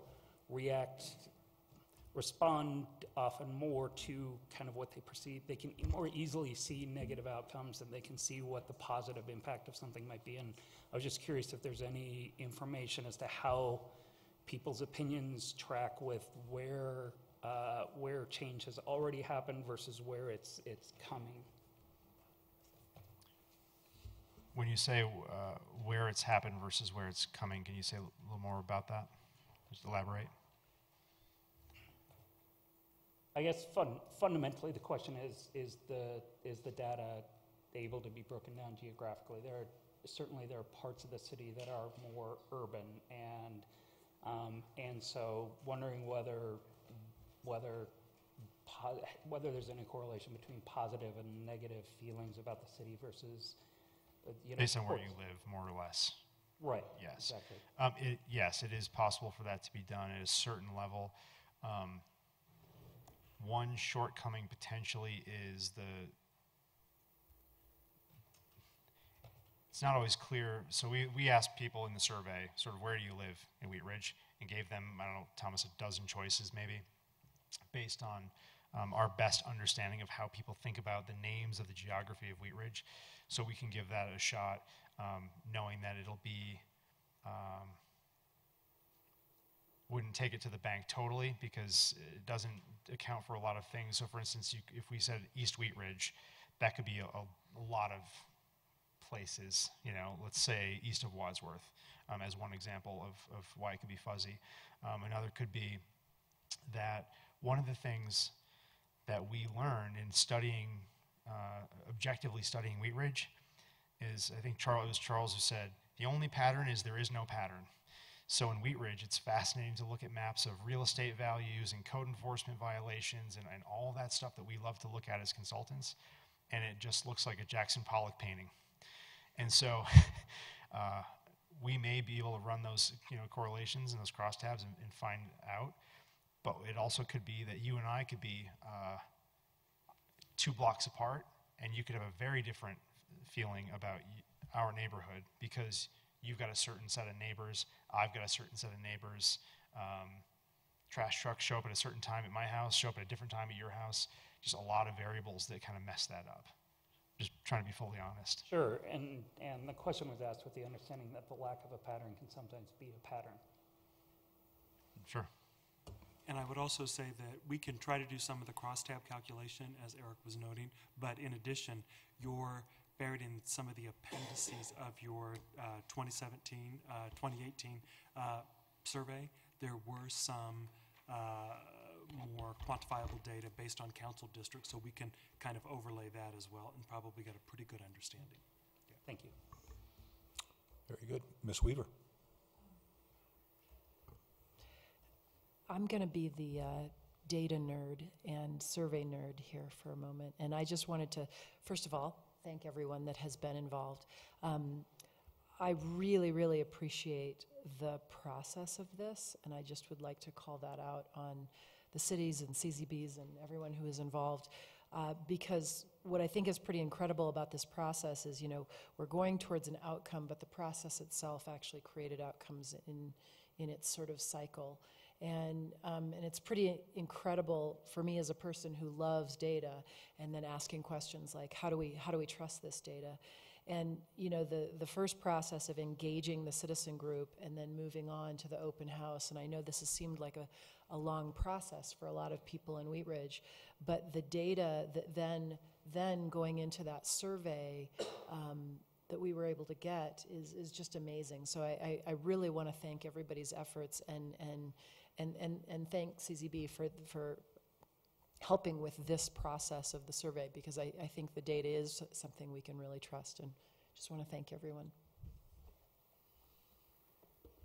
I want to just say, I won't speak for Charles and Thomas necessarily, but the way I tend to look at this work is I don't trust any one piece of it, because we all know that any one thing can be screwed up. So what we're looking for is, what are the things that hold up, right? What are the things that are, can we look at and say, we didn't see this one time, we didn't see it 2 times, we saw it 6 times, 25 times, right? And to the extent that that also lines up with your resident survey, right, which was rigorous in ways that ours wasn't designed to be, it's just more backup and more support. So that's why we sort of do things the way we do, is that we figure something will go wrong somewhere, but enough opportunities will get it right by the end. Thank you. I would like to sort of bring our discussion to a close on this item with my thanks to CZB for providing us leadership in this process, and for bringing us a really interesting interim results and a preliminary report. I think we're all looking forward to receiving more the meetings that we're having, and we have 4 public meetings this week, 2 in the morning, 2 in the evening, on different days and different times and different locations. So I hope all of our citizens will be able to take an opportunity to join into those meetings, and once again, discuss with us and help us kind of ferret out a great direction for our city. I want to go back to something that Mr. Keeter said, and in thanking the members of the committee, that we got a wide range of opinions. Ms. Matthews talked about that, and I think it's very important for us. One of the really hopes that I had coming out of the NRS, other than doing good, if we do good land planning and good programming for our city, is really to understand a way that we can talk together, that we can come and have thorny issues that we discuss, but that we have a level of respect, that we have a common language and a common desire to make our city the best that it can be. And if we only got out of it that measure of respect and civility and the ability to talk to one another, we've not always had that feeling in our city, and I think we will go a long way with just that. But we've got so much more to gain. So with that, I want to thank you all for being here tonight. And we look forward to continuing this discussion in the future in a number of different venues. So with that, we are going to take about an 8-minute, maybe it's about a 7-minute. We'll be back around 8:15 to go into item number 2, which will, I hope, be a great discussion on Airbnbs. So.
We will now move to agenda item number 2, the short-term rental discussion. Yeah. Mr. Mayor, thank you. Thank you, City Manager. Starker. Yes, thank you, Mr. Mayor. This item was put on the agenda at City Council's request, and the intent of tonight's discussion is really just an overview, kind of a short-term rental 101. We're not expecting a lot of deep diving into policy discussion this evening, but really just to give you an education on what short-term rentals are, what other cities are doing, what our current our code currently talks about rentals, and doesn't talk about short-term rentals specifically, but it does address them in different manners. And so Mary Ann Schilling, our assistant to the city manager, and has taken the lead on this, and with help from Ken and his staff in planning. So I will turn it over to Mary Ann. You starting it? Thank you. As the city manager said, I'm Mary Ann Schilling, assistant to the city manager. I'm here tonight to talk about short-term rentals because they were part of the 2018-2019 strategic plan. So tonight, as a reminder, again, this is just a brief overview. We're just doing an introduction on the topic, and then we'll be having time for questions, and we'll just be looking for direction on how to move forward. So in general, short-term rentals are described as accommodations for the lodging of guests for less than 30 consecutive days in duration, and they can range from the rental of a single room or an entire dwelling unit. According to the website Host Compliance, there are about 140 active short-term rentals existing in City Wheat Ridge. And when you compare that to the number of households we have here, that's just about a little under 1% of the households in Wheat Ridge. On average, staff receives about 3 phone calls a month regarding how to become licensed as a short-term rental host. And we haven't had any formal complaints in the last year. So what is the city currently doing with its regulation? It does not specifically address short-term rentals in its code, but it's generally not permitted. So the reasons is because code does allow for the rooming and boarding in all residential districts. However, it's only for the maximum of 2 individuals for a period of not less than 7 days. Additionally, code requires that to rent the entirety of a dwelling, it must be for a period of not less than 30 days. As part of the research, staff did a peer review of what our neighboring cities and counties were doing. We thought it would be good to get proactive, but also to find some real candid feedback from what other cities are experiencing. Of the 14 cities and counties that we reviewed, 9 of them do currently regulate short-term rentals, and the other 5 either don't address them at all or they explicitly ban them. And so what we found, if we had to generalize, even though it's all over the place, we would say that for those that do enforce and do regulate short-term rentals, we're finding that short-term rentals are typically the primary residence, that they're requiring a business license and or a short-term rental license. We're also seeing that they are requiring hosts to remit lodger's tax. Additionally, as part of the research, staff asked really for general feedback. What was the process like? What are some lessons learned? And what we found is that it's really important to have adequate staff in order to administer and enforce any ordinance, and that would include any sort of online process as well. For example, the city of Fort Collins told me that they have, through their process, they use a third-party vendor, and in addition to that, they said they couldn't do it without that vendor, and they also have had to take on part-time hourly staff. So it's a big ask for cities like Fort Collins. It's also, what we've heard is it's helpful to consider any sort of future scenario, what that might look like. So for example, one of the cities that I spoke to said that they tried to bring on regulation step by step, but in doing so, they didn't get all the information that they needed on the front end, so it ended up being more cumbersome because they had to keep coming back for more information that they didn't get right away. So they talked about being really deliberate and really thoughtful on the front end with enforcement, how it would roll out, what it would look like, and then what type of information you'd like to collect from hosts. Additionally, if primary residence was a requirement, cities have found that to be really mindful of the type of requirements that primary regulation would look like. So for example, they found that utility bills don't typically imply primary residency, but maybe voter registration and other types would. We also heard from the citizen survey what our citizens think of short-term rentals. We found that generally supportive of collecting a lodger's tax. Citizens were net even about on whether or not there should be a limit on days that people could stay at a short-term rental. And another interesting point was that for renters, they preferred to have the option of renting an entire home, apartment, condo, while homeowners preferred that renters only be able to rent rooms while the hosts are present. So overall, very overall snapshot of what's going on in the city, what's going on in our neighboring cities. So while we're not trying to go too deeply into policy tonight, what I'd like to do is just hear what everybody has to say about it, get some questions answered, and then get direction from council on how to move forward. Thank you. Well, we will open this up for questions. And oh, Ms. Davis, thank you so much. You know, I appreciate your courage. It's awfully hard to be the icebreaker every time. It is. I just lost my juice, but I know I don't think I have to refer to anything. Thanks for the city comparisons. I think that's helpful. I don't know that I have questions, but I just have comments. I think that obviously it's happening in our city. We know it's happening.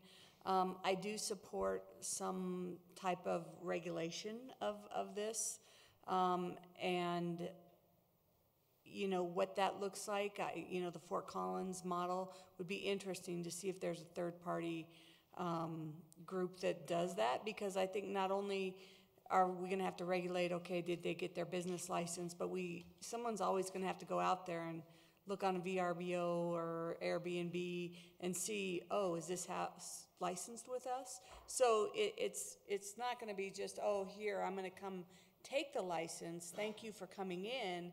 It's also something that we're going to have to, in my opinion, reach out and make sure that all those folks that are already existing all of a sudden know, hey, guess what? You have to register, and there are going to be these fees and lodging taxes and that type of thing. So it is something I support. Actually, we have one in our neighborhood. And I have to mirror some of the public comment that I think some of the long-term rentals, or maybe not your best neighbor, I think we all have that scenario. You know, either, boy, I've got a messy homeowner next to me, which I don't if they're all watching,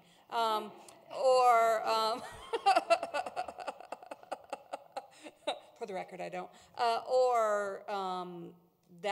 I can tell that's a rental house, because not all rental houses are ill-kept, not all, so, I don't want to stereotype any type of home as not good or bad or process. So I would mirror a lot of the feedback. I will say my sister traveled all through Spain doing Airbnbs, and I've stayed in VRBOs as well. And I do think that, again, it draws in, not necessarily vagrants and those types of things. So I do think it's something we should look into. I think it is something we should regulate. What that looks like, I think we need to be mindful of, because again, I sit and think, okay, how are we going to know if the primary residence, if somebody's living there? How are we really going to know that? And so I think those are the things that's difficult, because the honest people will do it right, and then if we don't have a way to regulate it, I think it's hard to set rules you can't really follow through on. So that's just my 2 cents. Thank you. Ms. Weaver. I want to share some experiences, both as a personal person who uses Airbnb and as an Airbnb host. I have a family cabin up in the mountains, and and in Grand County, they have been dealing with these same kinds of issues because lots of people have second homes, everything else. And I'll start with the personal side. I think in a lot of times, you know, I lived in the Highlands before moving out to Wheat Ridge, and Airbnb didn't exist at that time. And I think I reflect a lot of the conversations that of people who stood up tonight, because there are times if you are a single homeowner that you need to make extra money and cover things, but also when you live in a place like now Wheat Ridge, like I was living in the Highlands when home prices were, you know, doubling basically in the 12 years that I lived there. It was one of the things that kind of pushed me out of being able to continue to stay in that neighborhood, because I didn't have an option like keeping what was a more expensive house than I could cash out of. And so I really connect with a lot of the things that were said, and I see that same thing happening in Wheat Ridge as far as people who came to Wheat Ridge when it was very affordable. Now it's becoming less affordable, as we all know, which is great for everybody, but there are situations where it's hard if you might be the only person in your house or whatever situation. So I think that helps a lot. And as a host, I'd like to say I've been a super host for 5 years. Something that if you haven't sort of had experience with Airbnb is that it is a social media based, as are all of them. I don't mean to just say Airbnb. You are not only creating rules, and since that's my experience, I'll use Airbnb as that experience. You're not only creating rules for every situation that we've talked about, as far as creating house rules, security, all of these different things. You're not only trained by Airbnb, but there are also there's lots of support involved. But you're being rated and also rating the people that stay.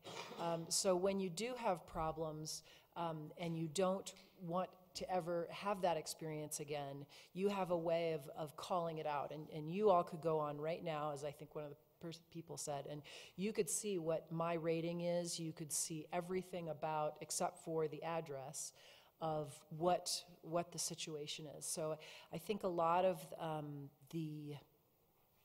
it's shaming both ways if there are problems, and it's amazingly effective. Because I was very hesitant to do it initially. And then on the city side, I was an early adopter with being a host back in, I think it was 2012 or something like that. And as people sort of learned about it, cities started to realize how many, at least Grand County did, how many people were doing this. And what they did is, and you probably found this too, is that a letter went out. They hired people to basically go through the sites and harvest all the people that were doing this. And we got a letter that said, you need to get a tax license within a month, or you'll have to show it up to court. And I don't know what the percentages were there, but it certainly made me say, oh, I didn't realize this. Okay, they've passed laws, and you go and get a tax law. And I think it's such a benefit for people, and you don't really realize it unless you sort of are in that situation that you both enjoy meeting people. I just think all of the positive things of Airbnb and the negative have been brought up in a really diverse way tonight. So I just wanted to reflect that I have personal experience with this, and I think the tax revenue that could be gained, because right now we don't know what's happening, right? I think it could be a really great potential benefit. Thank you. Thanks. Mr. Keeter.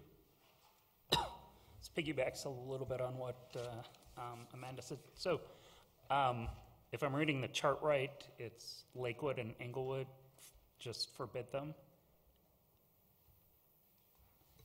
If that's what the chart said. Yeah, so Lakewood recently took it to council, but they opted to push it back, so they'll be addressing it at a later date. Okay. What about it? So is, Englewood is the same, so they're Okay. anticipating to address it in the next 6 months. okay, so there's nobody that just has a ban on it, that just says, it has a ban in effect saying these can't happen within our borders. Okay. Because I tend to, my suspicions run with some of the public commenters that unless you were prepared to hire the same sort of staff that you would need to fully regulate it, that banning it and barring it is probably just not a feasible option, and even if one were so inclined. And as a result, then I'm with Amanda that it, just by ignoring it and letting it happen, we're both abdicating the opportunity to actually take some control over the operations of it, and to realize the revenue that could arise from that. Ms. Hoppy. Thank you, Mr. Mayor. So I am in support of putting together some regulation and having the Airbnbs pay our lodgers tax, and having them licensed. Kind of what I did is I went through the chart of what all of the cities do and just kind of highlighted what I thought I liked that the cities were doing, and like, well, okay, cost-wise, that makes sense to me. Like this municipality does, their short-term license and an annual renewal for blank amount or whatever. I wonder if we all think that a tax and some regulation is in order, then maybe we look at what's been presented to us about our neighbors and do some brainstorming, and then maybe we can send that back to staff so that they can do some more work on it, but not basically with a blank slate of not knowing what our opinions are on some of the, like safety regulations. I personally said, liked that Fort Collins does a self-certification of health and safety standards required before approval, right? So, so I just kind of went down each little category and said, this is what I would like to see our policy look like. And so that's just I suggest that maybe we would do that to give them some direction so they're not just going back in empty-handed and blind. Thank you. Mr. Urban.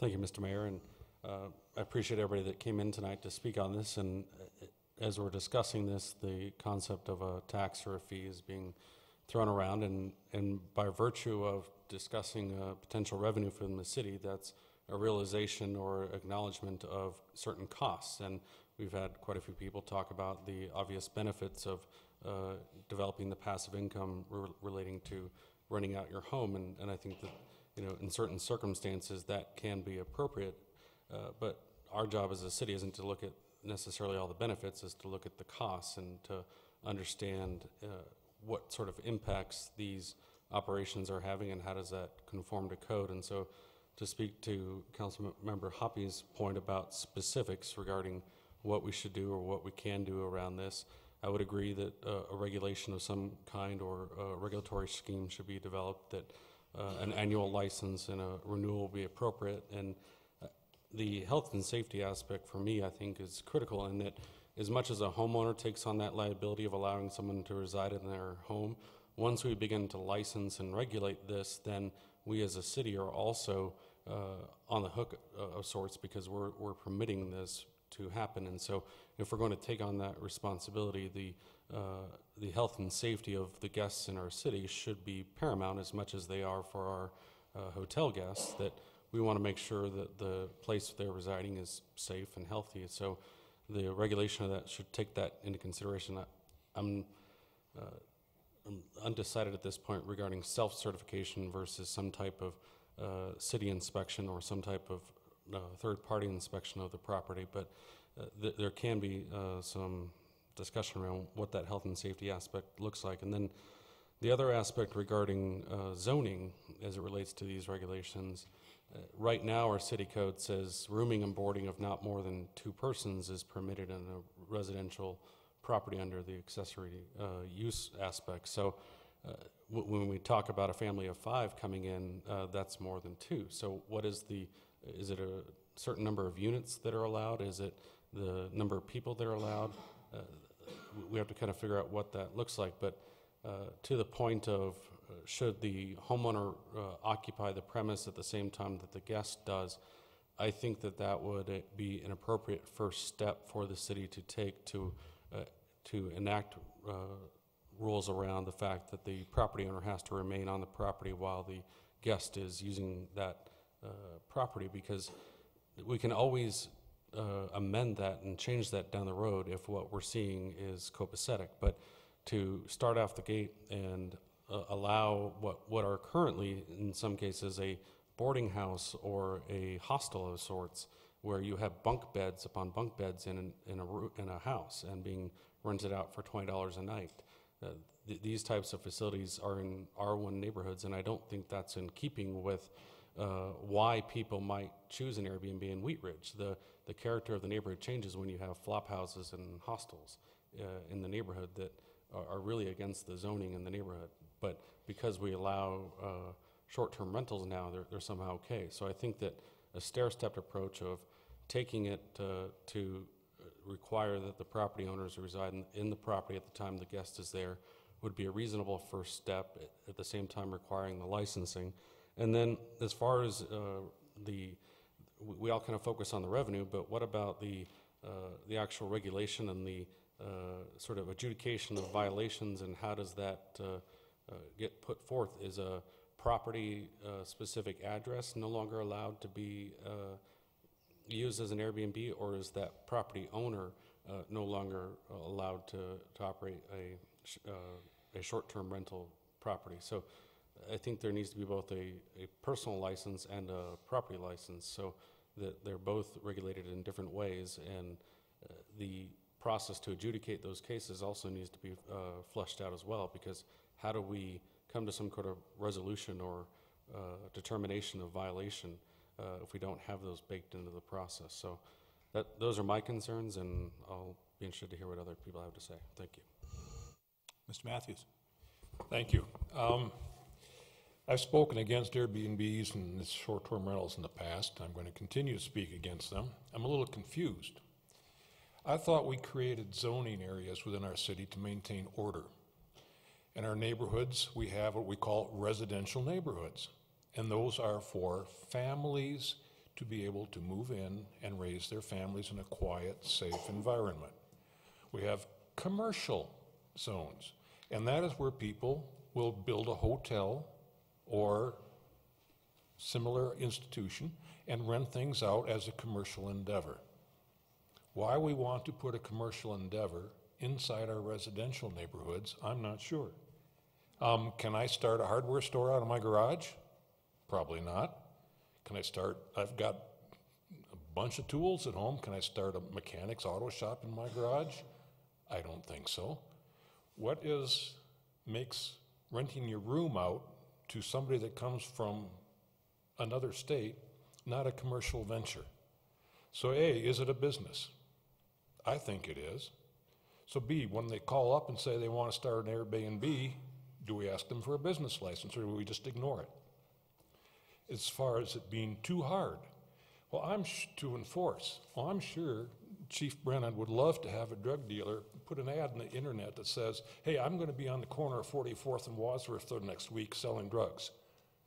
It'd be awfully easy to find him. We have a map here that says we have 140 STRs in the city, and it shows where they are. So this idea of it's too hard, I don't understand. We also have codes. We have a code right now for bed and breakfast rooms, which an Airbnb is a bed and breakfast. Why aren't we enforcing it? It says it's a subordinate use of a one-family dwelling which offers sleeping rooms for overnight transient occupancy. That's an Airbnb, which, by the way, stands for Air Bed and Breakfast. The guys started it in San Francisco when they put an air mattress on the floor in their apartment and rented it out. It was an air bed. and breakfast. And when they got commercial and grew, they changed it to Airbnb. We have lodger's tax, lodging services, that includes bed and breakfast residents. We already have a code on that. Why aren't we enforcing it?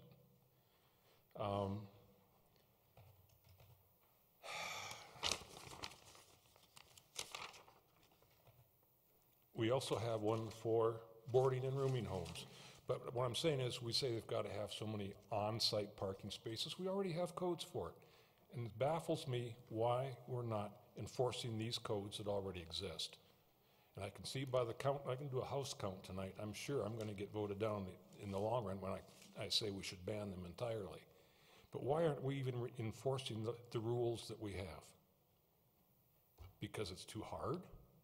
Well, if we were enforcing these and making them get a business license and collecting lodger's tax and doing all the other things we could cover our costs to put somebody on this part-time or full-time if we had to. But just ignoring it for however long we've been doing it, when we know where they're operating out of, which address? We know that there are people there. Here's one I just pulled down. It was the first one on the list. This guy has an apartment. He doesn't live there. It's a commercial enterprise. And, I mean, you just have to turn on the internet to find out where they're at. Why do we allow this to go on right now? I am all for studying it at more in depth, and so I'm going to sign off now. But there are issues that we should take a look at. This is something that came off the internet. The problems, Save San Diego Neighborhoods. And it's about short-term rentals and how they've ruined neighborhoods.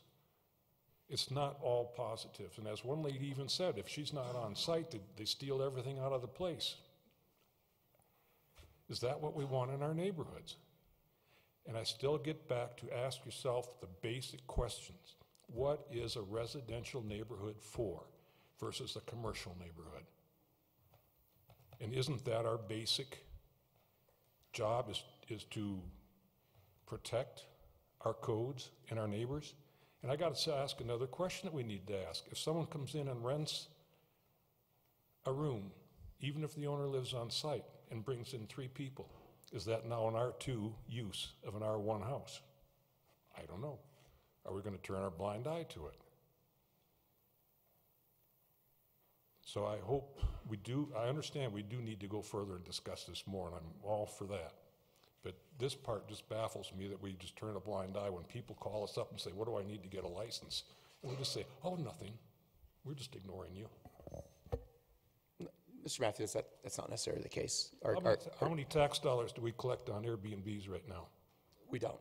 Okay, then we ignore them. Period. Because our code does not allow them, Mr. Matthews. Yes, it does. No, it allows short-term stays, as Mr. Johnstone or Mary Ann explained. What's a bed and breakfast? As Eric mentioned earlier in our previous discussion, it depends, Larry. Our code is not specific on everything, and it depends in this situation. We don't have specific codes that address short-term rentals as they are today. And that's why we're asking for this direction. So, and that's why, and it's on City Council's policy list of an item to discuss. So that's why it's in front of you this evening. We're not going to go out and enforce this until we get direction. That's why we're not enforcing this, not because it's too hard. What is a bed and breakfast? It's defined in it's probably defined in our code. Again, it's bed and breakfast defined in our code, but that's not the same as short-term rental, Mr. Matthews. But we're including all of these. There's differences. Short-term rentals. We're not going to regulate something until we get further direction from City Council. Okay, thank you. Ms. Hoppy.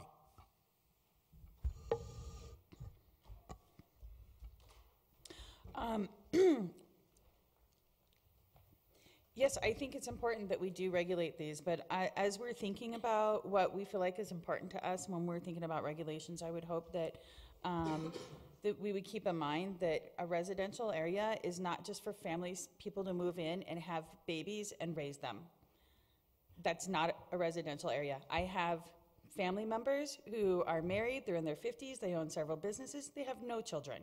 They didn't move into their residential area just so they could raise families. So I completely disagree with that description of what a residential area is.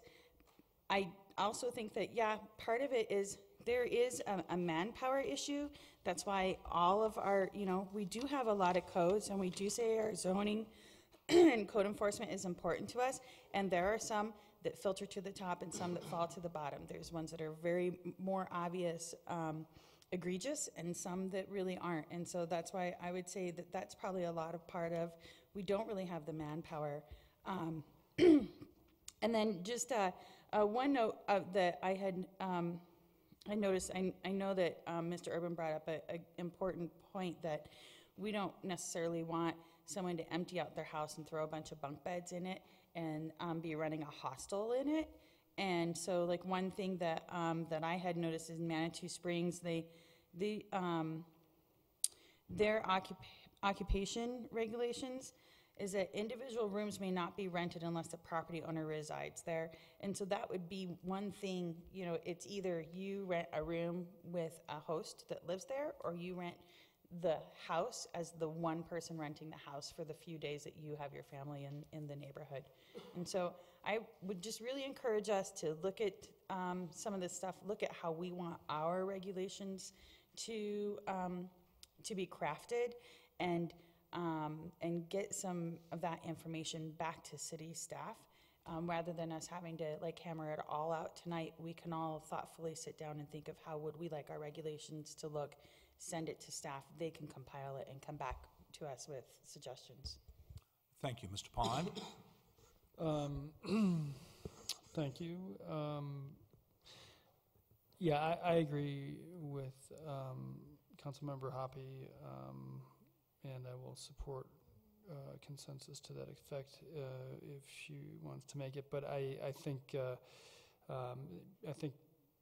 we're starting to get closer incrementally to to something that makes sense. We still have a lot of discussion, but we've had, I think, citizen surveys. We obviously got some input just recently with from our consultants and from the NRS committee. I think seeing this packet, and thank you for putting that together, because I think seeing this information and understanding the matrix of all the things that can be considered, should be considered, and how to do it is a really good start. There's I do agree that that we should be, thinking about how to appropriately manage this and regulate it. And I definitely understand the concern of, that we don't want to degrade our neighborhoods. So I'll leave it at that. I don't want to degrade our neighborhoods either, and I don't think this leads to that if, from the input that we've heard and from some of the opportunities that we have to regulate it. It does not absolutely always, or in any of these versions, drive towards a degradation of neighborhoods as we know them today. Thank you. Ms. Davis? So I just have a quick follow-up. So I just kind of want to go through some comments, because I do think, I hear what Mr. Matthews saying about it being a neighborhood and why are we having businesses in neighborhoods. I see, I hear that, but we do have residential homes homes. Group homes? Well, yeah, group homes in neighborhoods. And I think, in fact, if anything, I've gotten more complaints on that than other things. And again, I do think if done right with any one thing, it's possible. But again, Airbnbs, I don't think I've ever heard hostels, youth hostels and Airbnbs put together, or flop houses. But I do think it's something to look at as we're doing the regulation.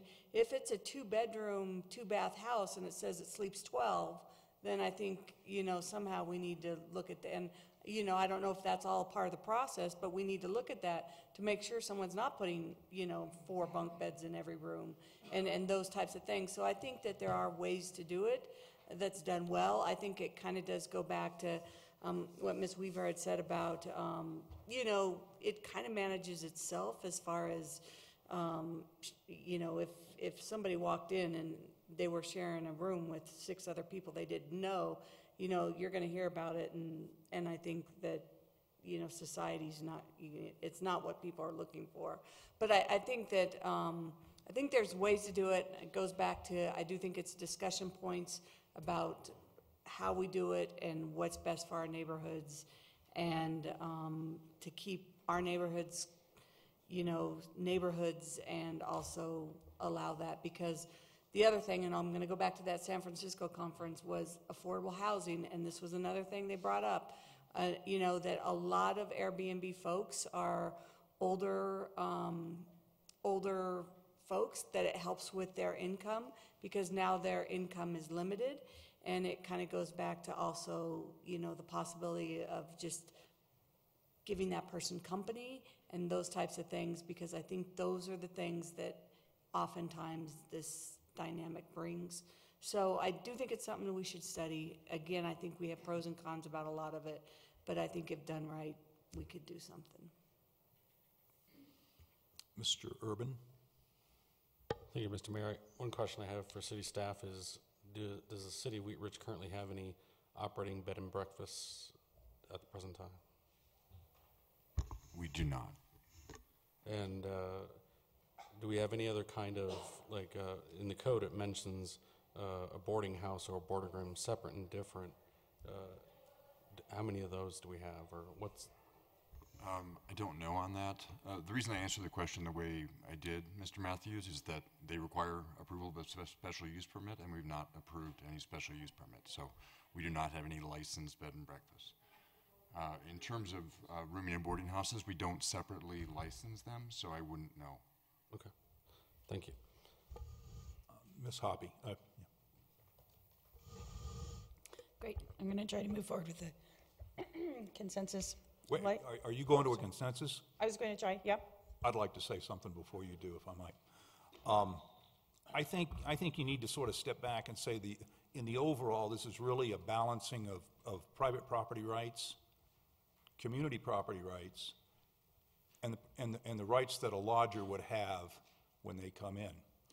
I hear Mr. Matthews' argument clearly about what we do with in our residential property.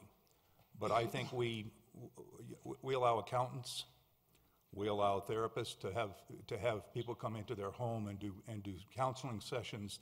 There's a number of home occupations that you can do in your residence that are not disallowed. And those have been balanced by the community values, and I assume somewhere along the line we decided what the parking ratios and the parking requirements were going to be, how intrusive that could be in your residence, whether you were living in your residence, and balance those rights together. When I look at this, I think if you look at the personal property rights, that people should be able to, in their home that they live in, have a lodger. I think it's pretty logical. When you don't live in that home and you have a lodger living there, then you become more of just a short-term rental property in your neighborhood, and I don't think that's really good for our neighbors. We have more rental property in our community than we probably should have, and I think to the extent that we can foster home ownership and home owner occupied housing, the better off we are. If you look at the community value, I think the community has an interest in how much parking how parking for this type of use is maintained, whether it's on the property or whether it's just going to be shared community parking that's on the street.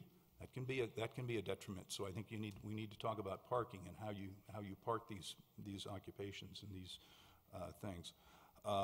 When you talk about what the community value is on what it costs us to operate this program, and how will we recover the fees and the costs that it takes our city to be able to do this, because there are I think, and to sort of segue from that into an issue that I think is really important that Mr. Urban brought up, is the safety of the patron that's going to occupy this.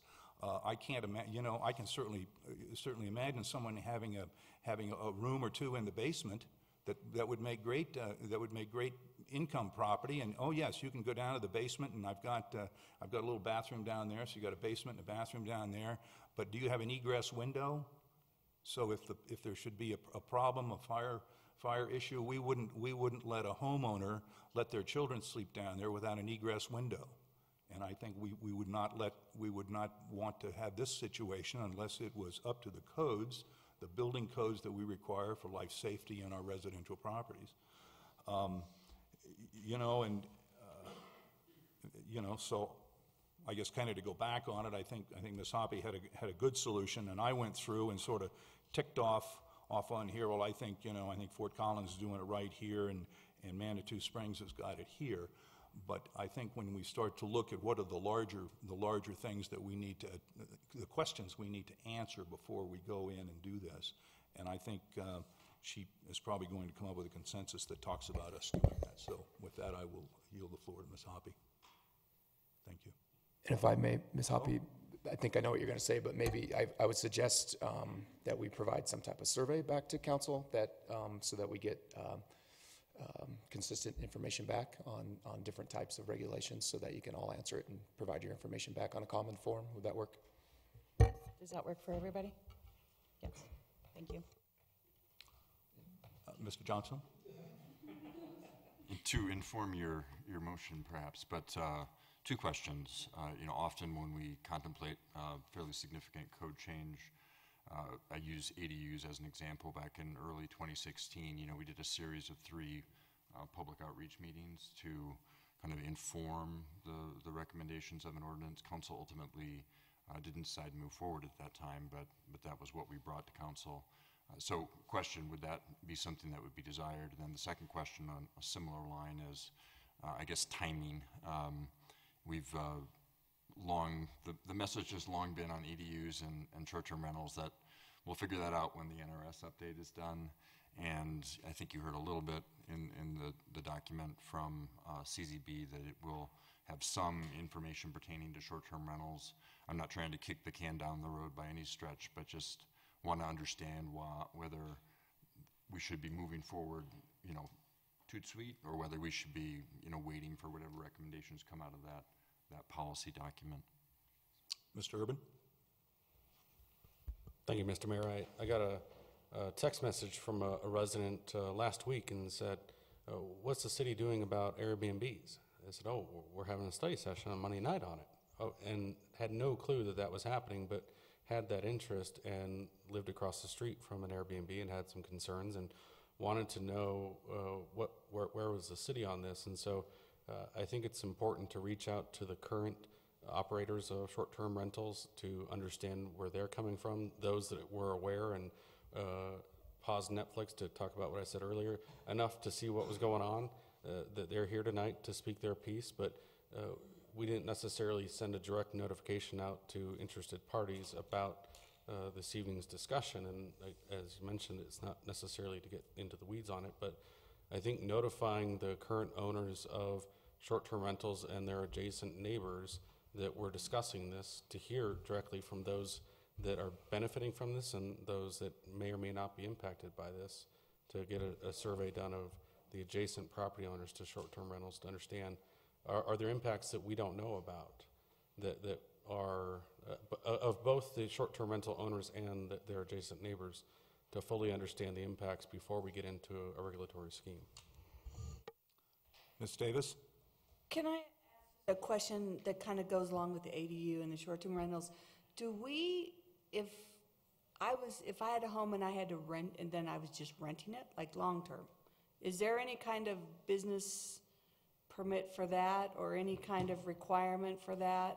I mean, I think that goes back to, you know, when we were talking about, you know, doing the safety checks, but then we were talking about larger buildings. We weren't talking about the homes, but, you know, I just kind of sit and I think parking.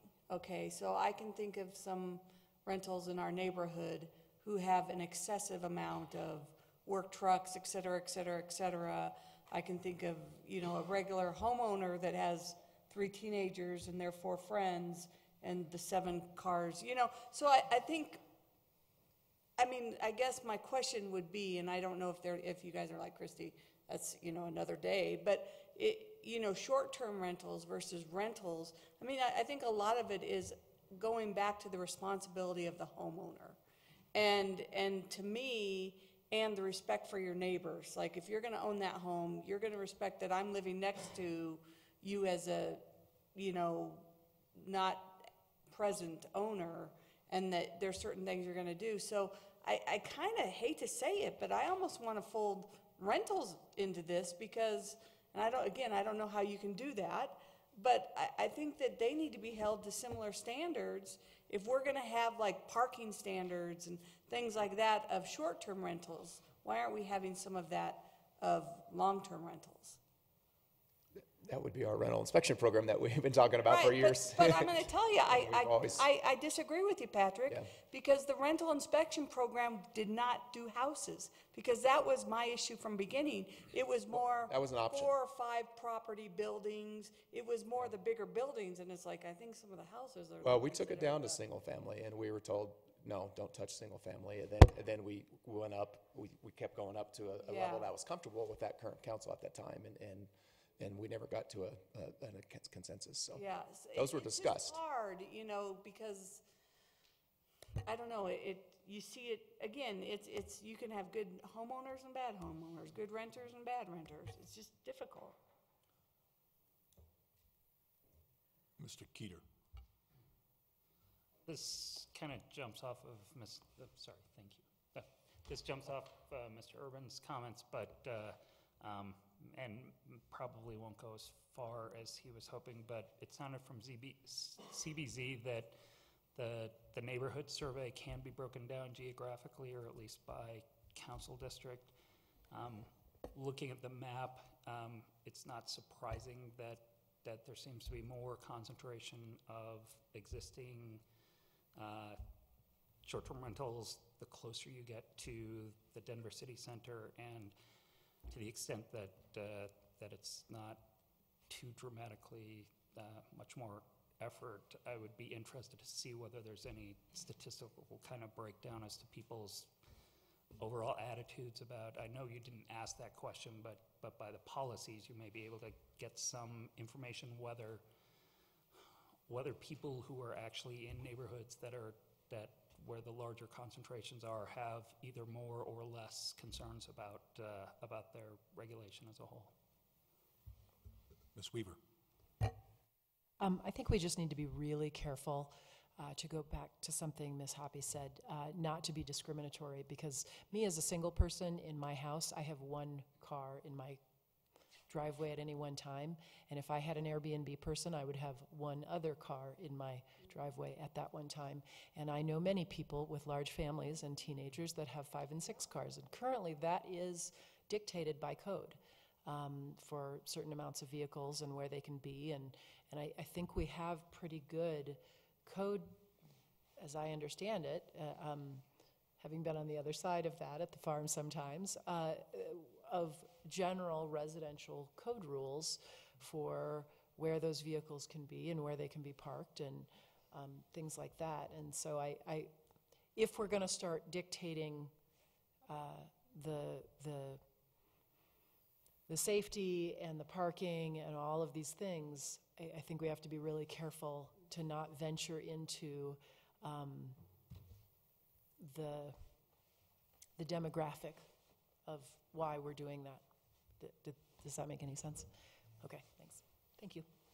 Mr. Urban? Thank you, Mr. Mayor.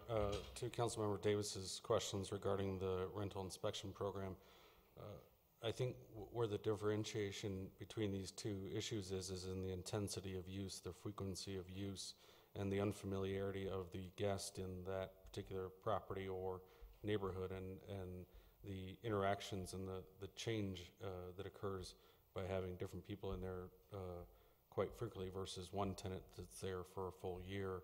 And so I think that as it relates to this short-term rental program, to get a regulatory scheme wrapped around this and see how that goes would be a more appropriate sort of first step than to try. I'm not doubting it. Yeah. I'm just saying it's hard to, kind of a fine line. Right, and so I think that all rentals are at the mercy of their landlord. If you've got a great landlord, then everything's copacetic. But if you have an absentee landlord, a landlord that isn't there, going back to the mayor's comments regarding home occupations, the accountant doesn't open the door and hand you the calculator and he goes off, somewhere else. He's there working with you, and same thing with the therapist. They don't just let you lay on their couch and figure it out yourself. They're actually there working with you, and so I think that in that same spirit and in that same vein, in order to keep that residential character there, that property owner needs to be present for that experience, and that I think that would sort of subside some of the concerns that people have about unknown persons coming into the neighborhood. And there's sort of a litmus test, is if I would be willing to spend the night in the same house as you, then I think you're an okay character. But if you're not, then that doesn't happen. So I think that there's that kind of filter for the individuals that might be coming into a neighborhood by way of that property owner making that decision that I feel comfortable taking this person in as a guest in my home.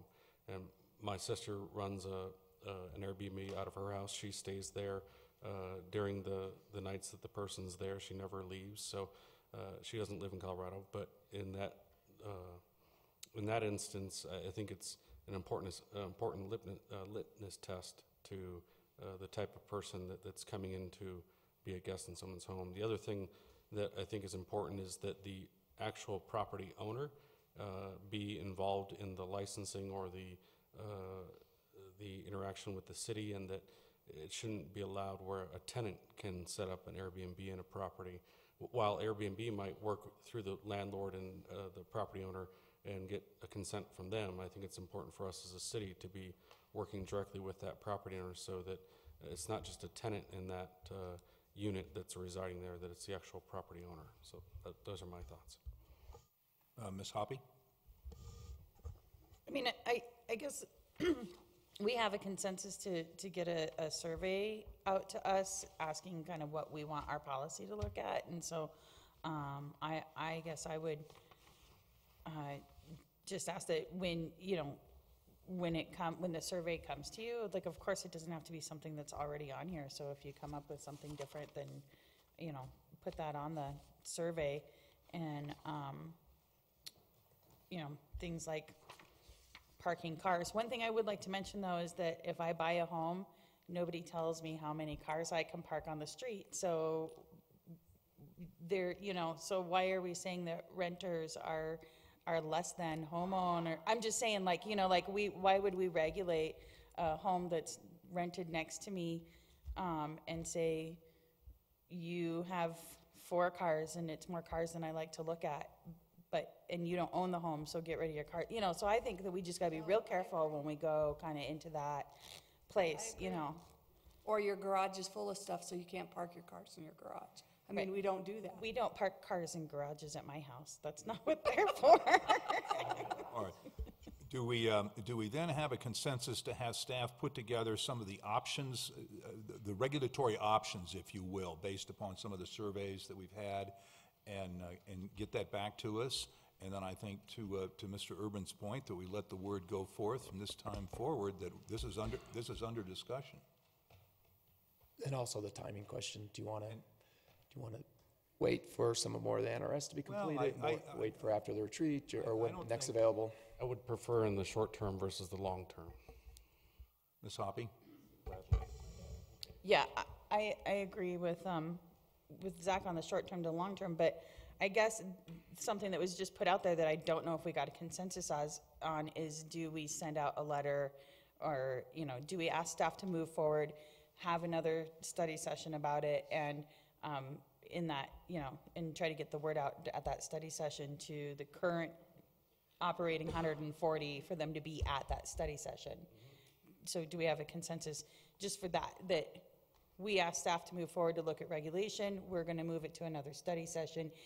On our way to that other study session, we'll reach out to the current 140 to be able to come to be a part of that study session. Well, and this might, I guess my question is, and this might complicate things too much, but I guess, you can talk about the 140 that are on the list, but, I guess the question would be, what about their neighbors? Because that's where you might get feedback of, oh my goodness, no, I think this is the best thing in the world, or you might get feedback of, oh my gosh, holy nightmare.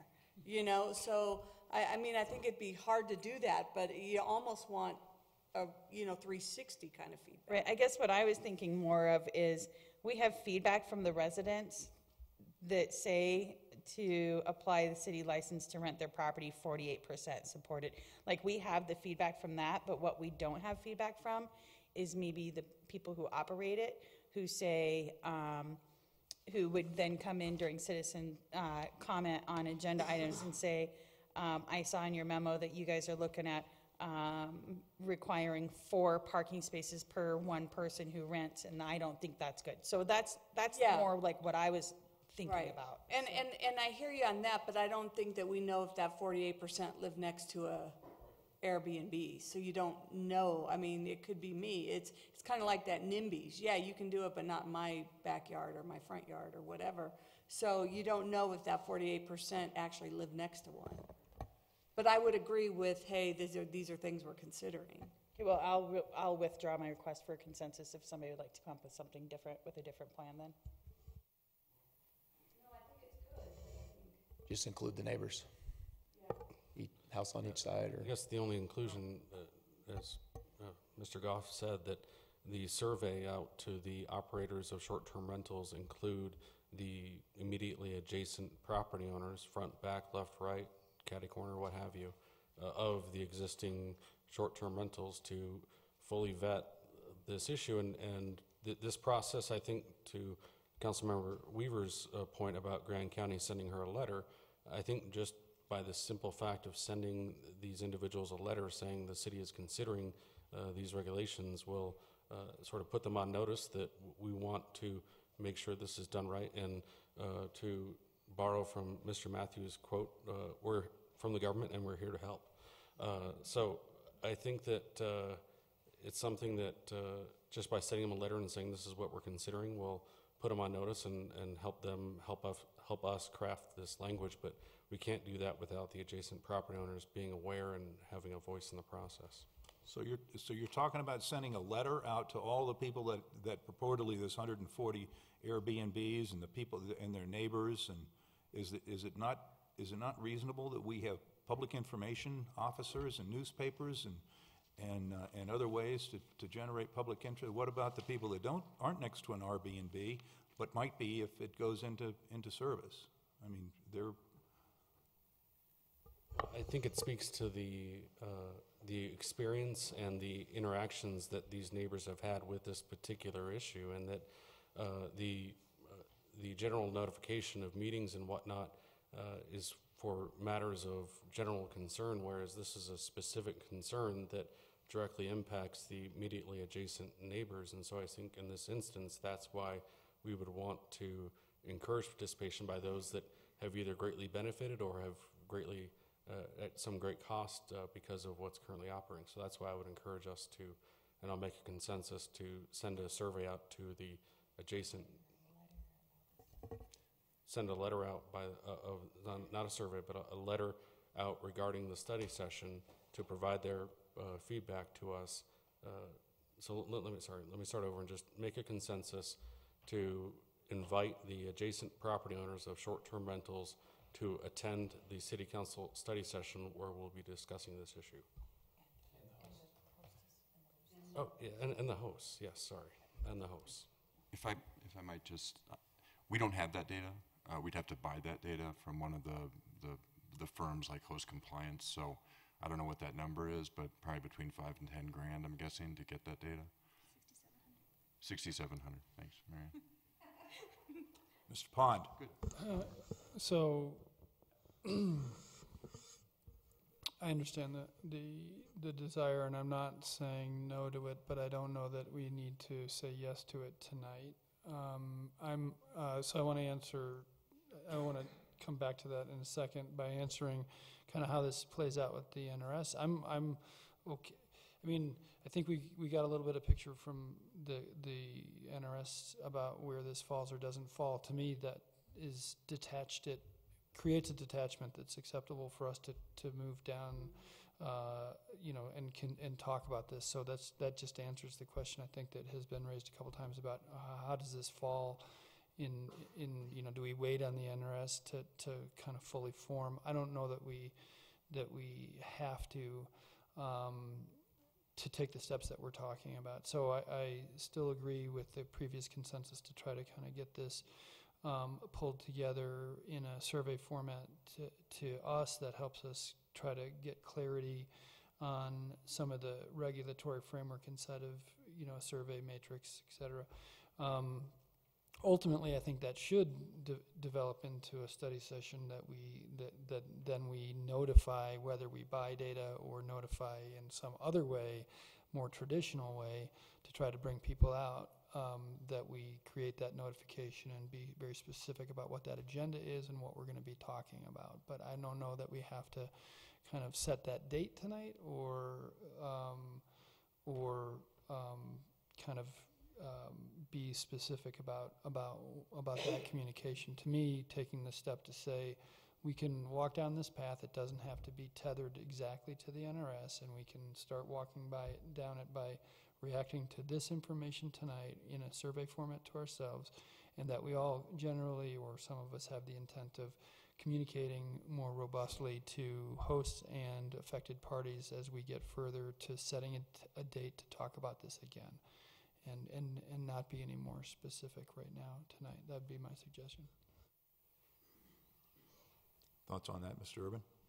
Well, I agree that each of us should reach out to those affected and try to garner a better idea about what's happening. And I think that my whole intention in desiring those specific individuals to attend is to inform our policy as we move forward, because they have the most experience, both the proprietors and the neighbors to the establishments, that they have the most experience in how does this framework or the short-term rental experience operate within the city of Wheat Ridge. What are the unique challenges to our city? So that's why I would want to make the most informed decision, to have the most affected people in the room helping us through that discussion, and obviously the individual property owners should be aware of this. The idea that the data does not exist, or that if we have to pay somebody for the data, that means the data already exists somewhere.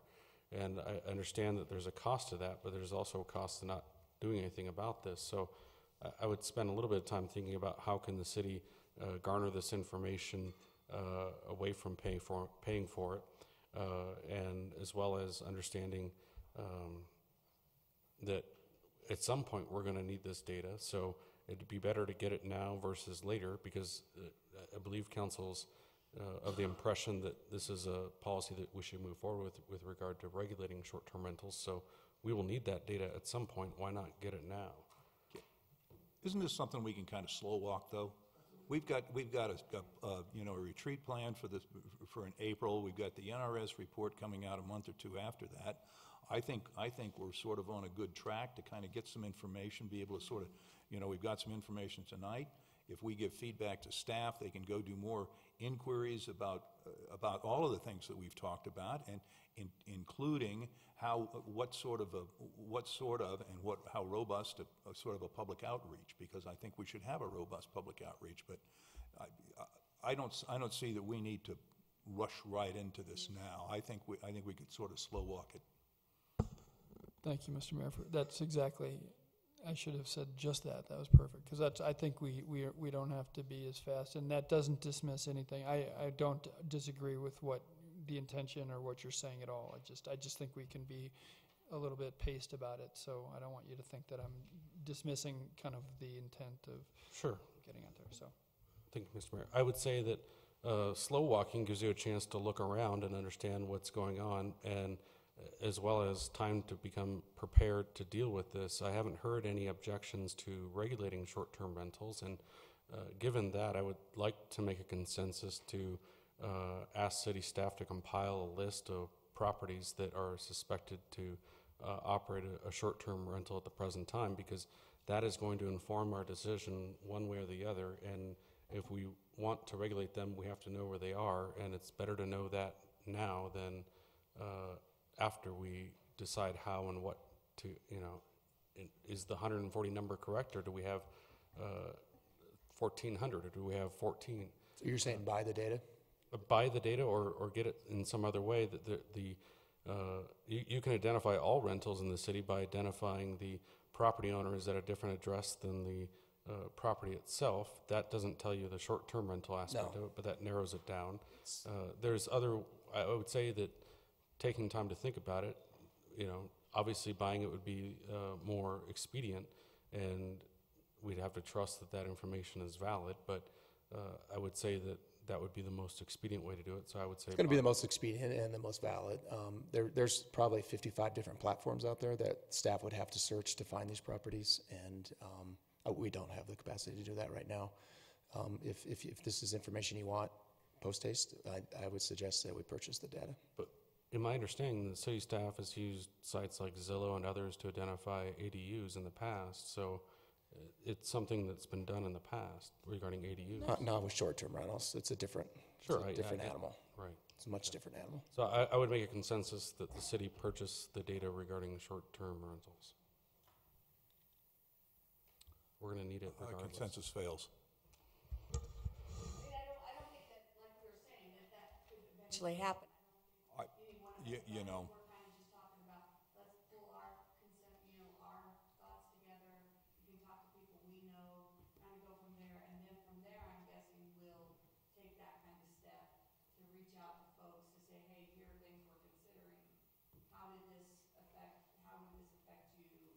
This affect you as a neighbor, those types of things. So I don't think any of us are saying that we wouldn't eventually do it. It's just, I don't know that we have to be a decision tonight. Fair enough. Does that conclude our discussion on STRs? Mr. Matthews. Thank you, Mr. Mayor. I'd just like to thank you for your summaries. You did, I think, a concise but yet thorough summary of the issues and helped clarify issues, and you've done that before on other issues, and I think you do a really excellent job of that, and I appreciate it. Thank you very much. I appreciate it. Mr. Mayor? Yes, ma'am. Just to be clear, there was really only one consensus that passed, and that was to have staff survey the council about what aspects of this they want to regulate. Correct. Okay. That's correct. Thank you. Thank you. Okay. Well, thank you very much for a good discussion. I think we've got some more work to do on that issue, but I think it'll be really interesting to us and our citizens. We then are going to go to agenda item number 3, which is a budget supplemental for Porchlight Family Justice Center. Chief? Do you have a brief PowerPoint on this, or? 9:30 at night, that hurts. You don't know what I've been through just to get to this point. Well, thank you for joining us. But you've been here with me, so good evening. I'm going to keep this. I'm going to keep this short and brief. So, you have a staff report before you requesting an $18,000 budget supplemental from the Family Justice Center, Porchlight, as it's now being called in Jefferson County. I think you'll all recall from the 2 presentations that have been done in the past in 2017 and 2018 that the Family Justice Center was sort of a vision of our current district attorney, Pete Ware. There's certainly a lot of thought and logic that goes behind family justice centers. And I should say the district attorney at a law enforcement executive meeting on the 1st of March made a request of all of the law enforcement agencies and cities and county to help close the gap that they have to open Porchlight in 2019. And that amounts approximately $325,000. That will allow them to get to their $1.2 million goal of funding to open Porchlight. We've always known and suspected that at some point there would be a request that would come from Porchlight for municipalities and for the county to pay. That's not unusual. We do that with quite a few other multi-agency type ventures in Jefferson County that provide a broader level of service. The Ralston House is a good example of that. We contribute about $10,000 a year to the Ralston House. They do all our forensic interviews for kids. The Juvenile Assessment Center, the Detox Center, the joint Adams County Jeffco Hazmat group, Foothills Animal Shelters. These are all entities that provide a service that all of our communities need.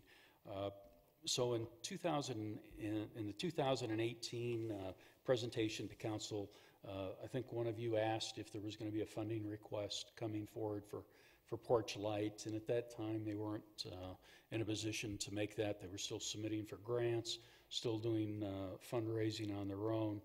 This request has come up.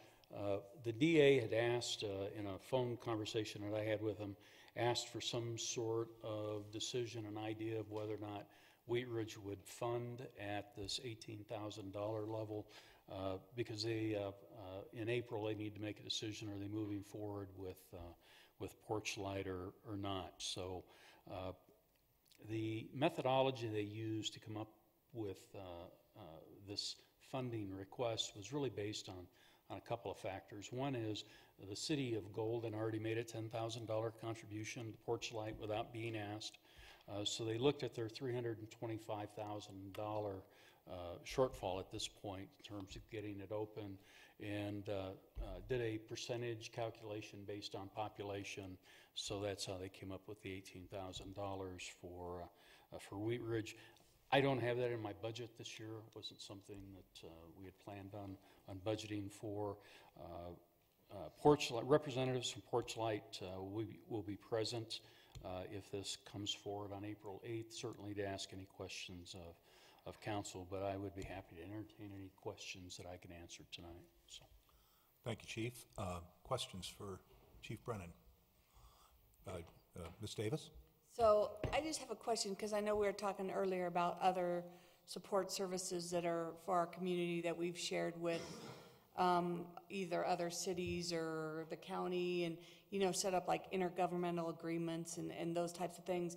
Is there a reason why they're not going to do that, or is that also to follow?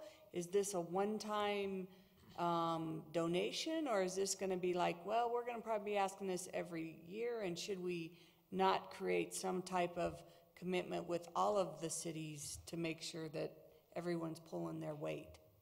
Right. So great question. So a couple of things. One is I suspect, like some of the other service provisions that we have, like with Rolston House as an example, we will have an annual commitment to make. There are still a lot of things to be decided with Porch Light. One of those is whether or not we'll house a detective at Porch Light. The idea with Porch Light is to take all of the services that a victim of domestic violence or some other person's related crime might need and have it in one location. And that location has been identified. There's a lease for that location. So Lakewood's already committed a team of detectives. Their domestic violence family unit will be there. Jefferson County's made a similar commitment in terms of housing people there. So there still are a lot of things that have to be worked through, as well as an intergovernmental agreement. So this request is strictly to help get them to the $1.2 million level, and I'm sure at some point, either this year or in early 2020, we'll have some form of an IGA or a memorandum of understanding that'll exist. Mr. Matthews? Thank you. And a little bit along the lines of what Christy was talking about there, as far as is this a one-time deal or is there going to be ongoing expenses? When I got this, I tried to open on their business plan, and of course it was just a piece of paper, just a picture, a JPEG. But I have a question, not only about the long-term funding, but what I'm understanding is we're taking services that people are going to right now and bringing them all into one place. Who's paying for, what budgets are supporting the services they're getting right now, where they have to go to 6 different places to get them, and how do those budget items relate to bringing this all together? Right. So a good question. So the idea is the cost of services currently exist with human services, with different law enforcement entities, with the district attorney's office, with social services, with therapists, with counseling, all of those things that a victim of a domestic violence might go through. The issue and the reason for Family Justice Center is oftentimes victims don't access all of those services because they're all located in different areas of the county or the metro area. So the idea is to bring those and house those services there. So for instance, if we decided to put a detective there, we would pay the detective's salary as an entity. But there are services, there's a lease service, there are utility bills, there are those kinds of things that, right now we house people here. Now we'd be housing somebody in another facility. So it's those kinds of costs that are related to opening a center like that. There might be some medical costs associated with that, therapy costs right now that are done, that the victim pays for, that now this entity might be able to provide for those that don't take advantage of that because they don't have, the ability to pay for those kinds of services. I understand. I'm not sure if we're not kind of whizzing past each other a little bit there. I can understand that because they're acquiring a facility where before they were housed in different facilities that were maybe just an office here and an office there may be more upfront costs. But for instance, you mentioned they go to human services to get assistance of some kind. Who's paying for that now? And is some of that budget going to be then allocated over to the new center? Well, every entity is going to is committed to, like human services, like Lakewood PD, like Jeffco is committed to having people housed at that location. So it shortens the gap that exists with victims getting services. All right. I understand that, but who's paying for it? Now, if I were to go down and have problems and have to go to, quotes, human services, I would be seeing people and getting some kind of assistance. Well, who's not paying for that necessarily, now? because sometimes they can't get there. That's the idea, Larry, of housing it all there. It's not for government, it's for the victim. But I think the same entities would still be paying for those services. Yes. Yeah. Well, the 1.2 is going for the purchase of the building, lease costs, utility costs, and those things. And to be honest with you, Larry, Porchlight can come in and provide you much more detail. I'm bringing in the budget supplemental. Mr. Urban and then Ms. Hoppy.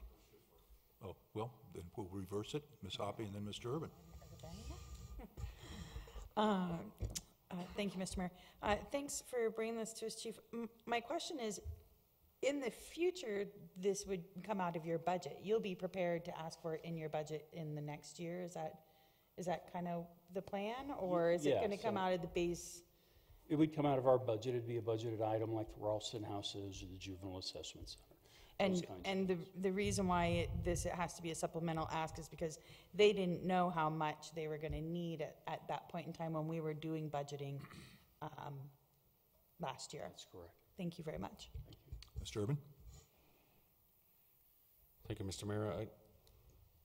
I'm not opposed to providing this funding. In fact, I'm thankful that the group that coalesced Porchlight together has done so. I'm more concerned about looking towards the future and understanding the ongoing costs relating to Porchlight. And I guess not so much a question, it's just an observation, is that as we go forward in time, I would like to understand better the types of crimes that result in individuals utilizing these services and understanding which portion or what share of crimes that occurred in Wheat Ridge or that happened upon Wheat Ridge residents allowed them to go and use these services, so we have a better understanding of sort of our costs and benefits of utilizing this service, so we don't end up subsidizing Lakewood's crime rate by participating in this service. So they may or may not be set up at this point to understand where people are coming from, where the crimes occurred or what have you, but from a funder perspective, I would like to understand the crimes that resulted in victims utilizing these services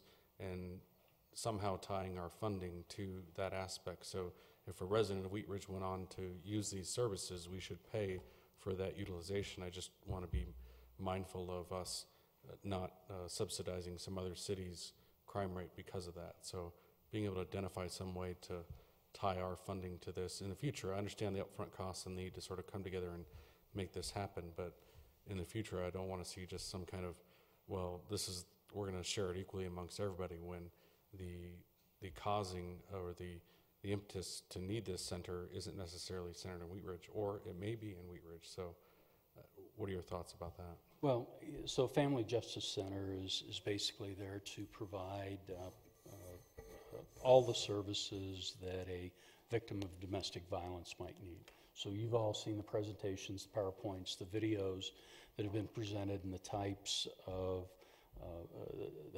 outcomes that result from a domestic violence. It's not necessarily just the spouse or the partner that's the victim of domestic violence, but you have kids involved in that, and obviously outcomes and from that kind of thing. So that is in essence what they provide. We probably average somewhere about 800 to 900 domestic violence cases a year here. About half of those are domestic violence cases where somebody is criminally charged. The others are classified as domestic incidents where there's not enough probable cause to make an arrest. We can't actually prove a case. So that percentage per population is pretty consistent with what you might see in other jurisdictions, right? You tend to see more domestic violence. You see domestic violence over a broad spectrum of our society. It's not limited to one particular spectrum, and it also is a situation that involves any crime that's committed against a spouse or a partner where there's an intimate relationship. So it's pretty broad in its application. I am sure as the DA and the committee that is working, and the board that's working to put this together will start to develop an MOU or an IGA that will be based on some sort of funding formula, right? A lot of these family justice centers are set up based on grants. There are a lot of grants out there for domestic violence. Violence Against Women's Act, is one of the big federal grants. There are several others, both at the state and the federal level, but also to fill that gap, they rely on local government, whether that's the county or local municipalities, to help them close that operating gap. And I don't have all of the detail to provide you in terms of what those services are, but certainly if you're willing to entertain this on the 8th, Candace Coolidge from the District Attorney's Office and Ray Flair said that they could make the April 8th meeting, and you can ask some of those deeper questions if you wish to ask. I'm just bringing forward a request that was made to us here just a couple of weeks ago to see if we could assist in filling that gap so they can get the funding and get this operational. Okay. Thank you, Ms. Hobby. So I'm going to work towards a consensus. I've got another. Oh yeah. I have another question before you go there, if I may. Not to be too much of the business person here, but a Golden stepped up with a hard check at $10K. Yes, they did. And do we know where the other municipalities are in this? And if they weren't able to acquire the 300 and some odd thousand that they need now in order to move forward, would that affect our giving at this time? So I can tell you that Lakewood is they're giving or the amount that's been requested of them is $100,000. It's a little bit less for Arvada and the Sheriff's Office, but those three entities, Arvada, Lakewood, and the Sheriff's Office, are making the bulk of this $325,000 that's requested up, and I think it's being considered by all of those entities right now. The commissioners have asked where other entities are so they can make their final decision in terms of helping to close that gap. So do I need to go twist Mayor Paul and Mayor Williams' arms? And Patrick might be able to give some update on that. I know the city managers have all been in consultation and discussing this. Yeah, as far as I know, they're all contributing. Everybody's in? Yes. Okay. That was really what I wanted to know. Ms. Hoppy, please. Thank you, Mr. Mayor. First off,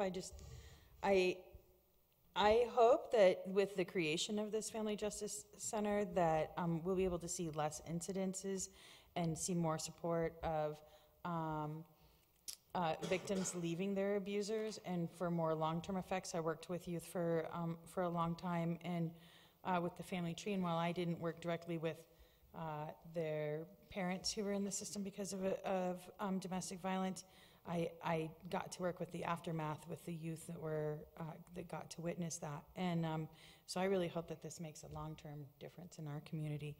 And so with that, I would like to ask for a consensus for a supplemental budget for a recommended contribution of $18,000 to the Family Justice Center to be brought forward on April 8th to us.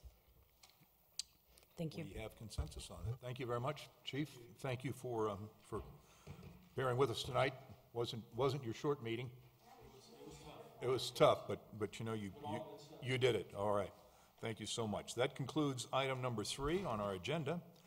And I'm going back to the agenda now to see where we are, because I think we're going to go to staff reports.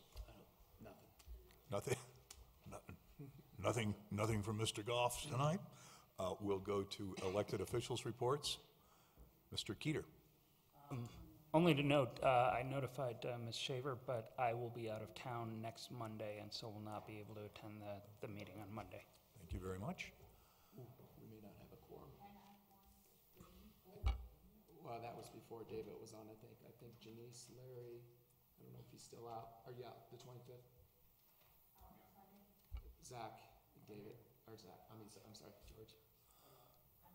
So that's 4 that's out. We still have a quorum. If we have 4. Oh, yeah, we still have 4. Quorum's 5, isn't it? Well, you can. But Leah, so Lee, Zach. I think Leah said she'd be here. Is there a quorum? I think we can still have a meeting with 4 though. Leah's there? Yeah. And you'll be here also. I'll be here.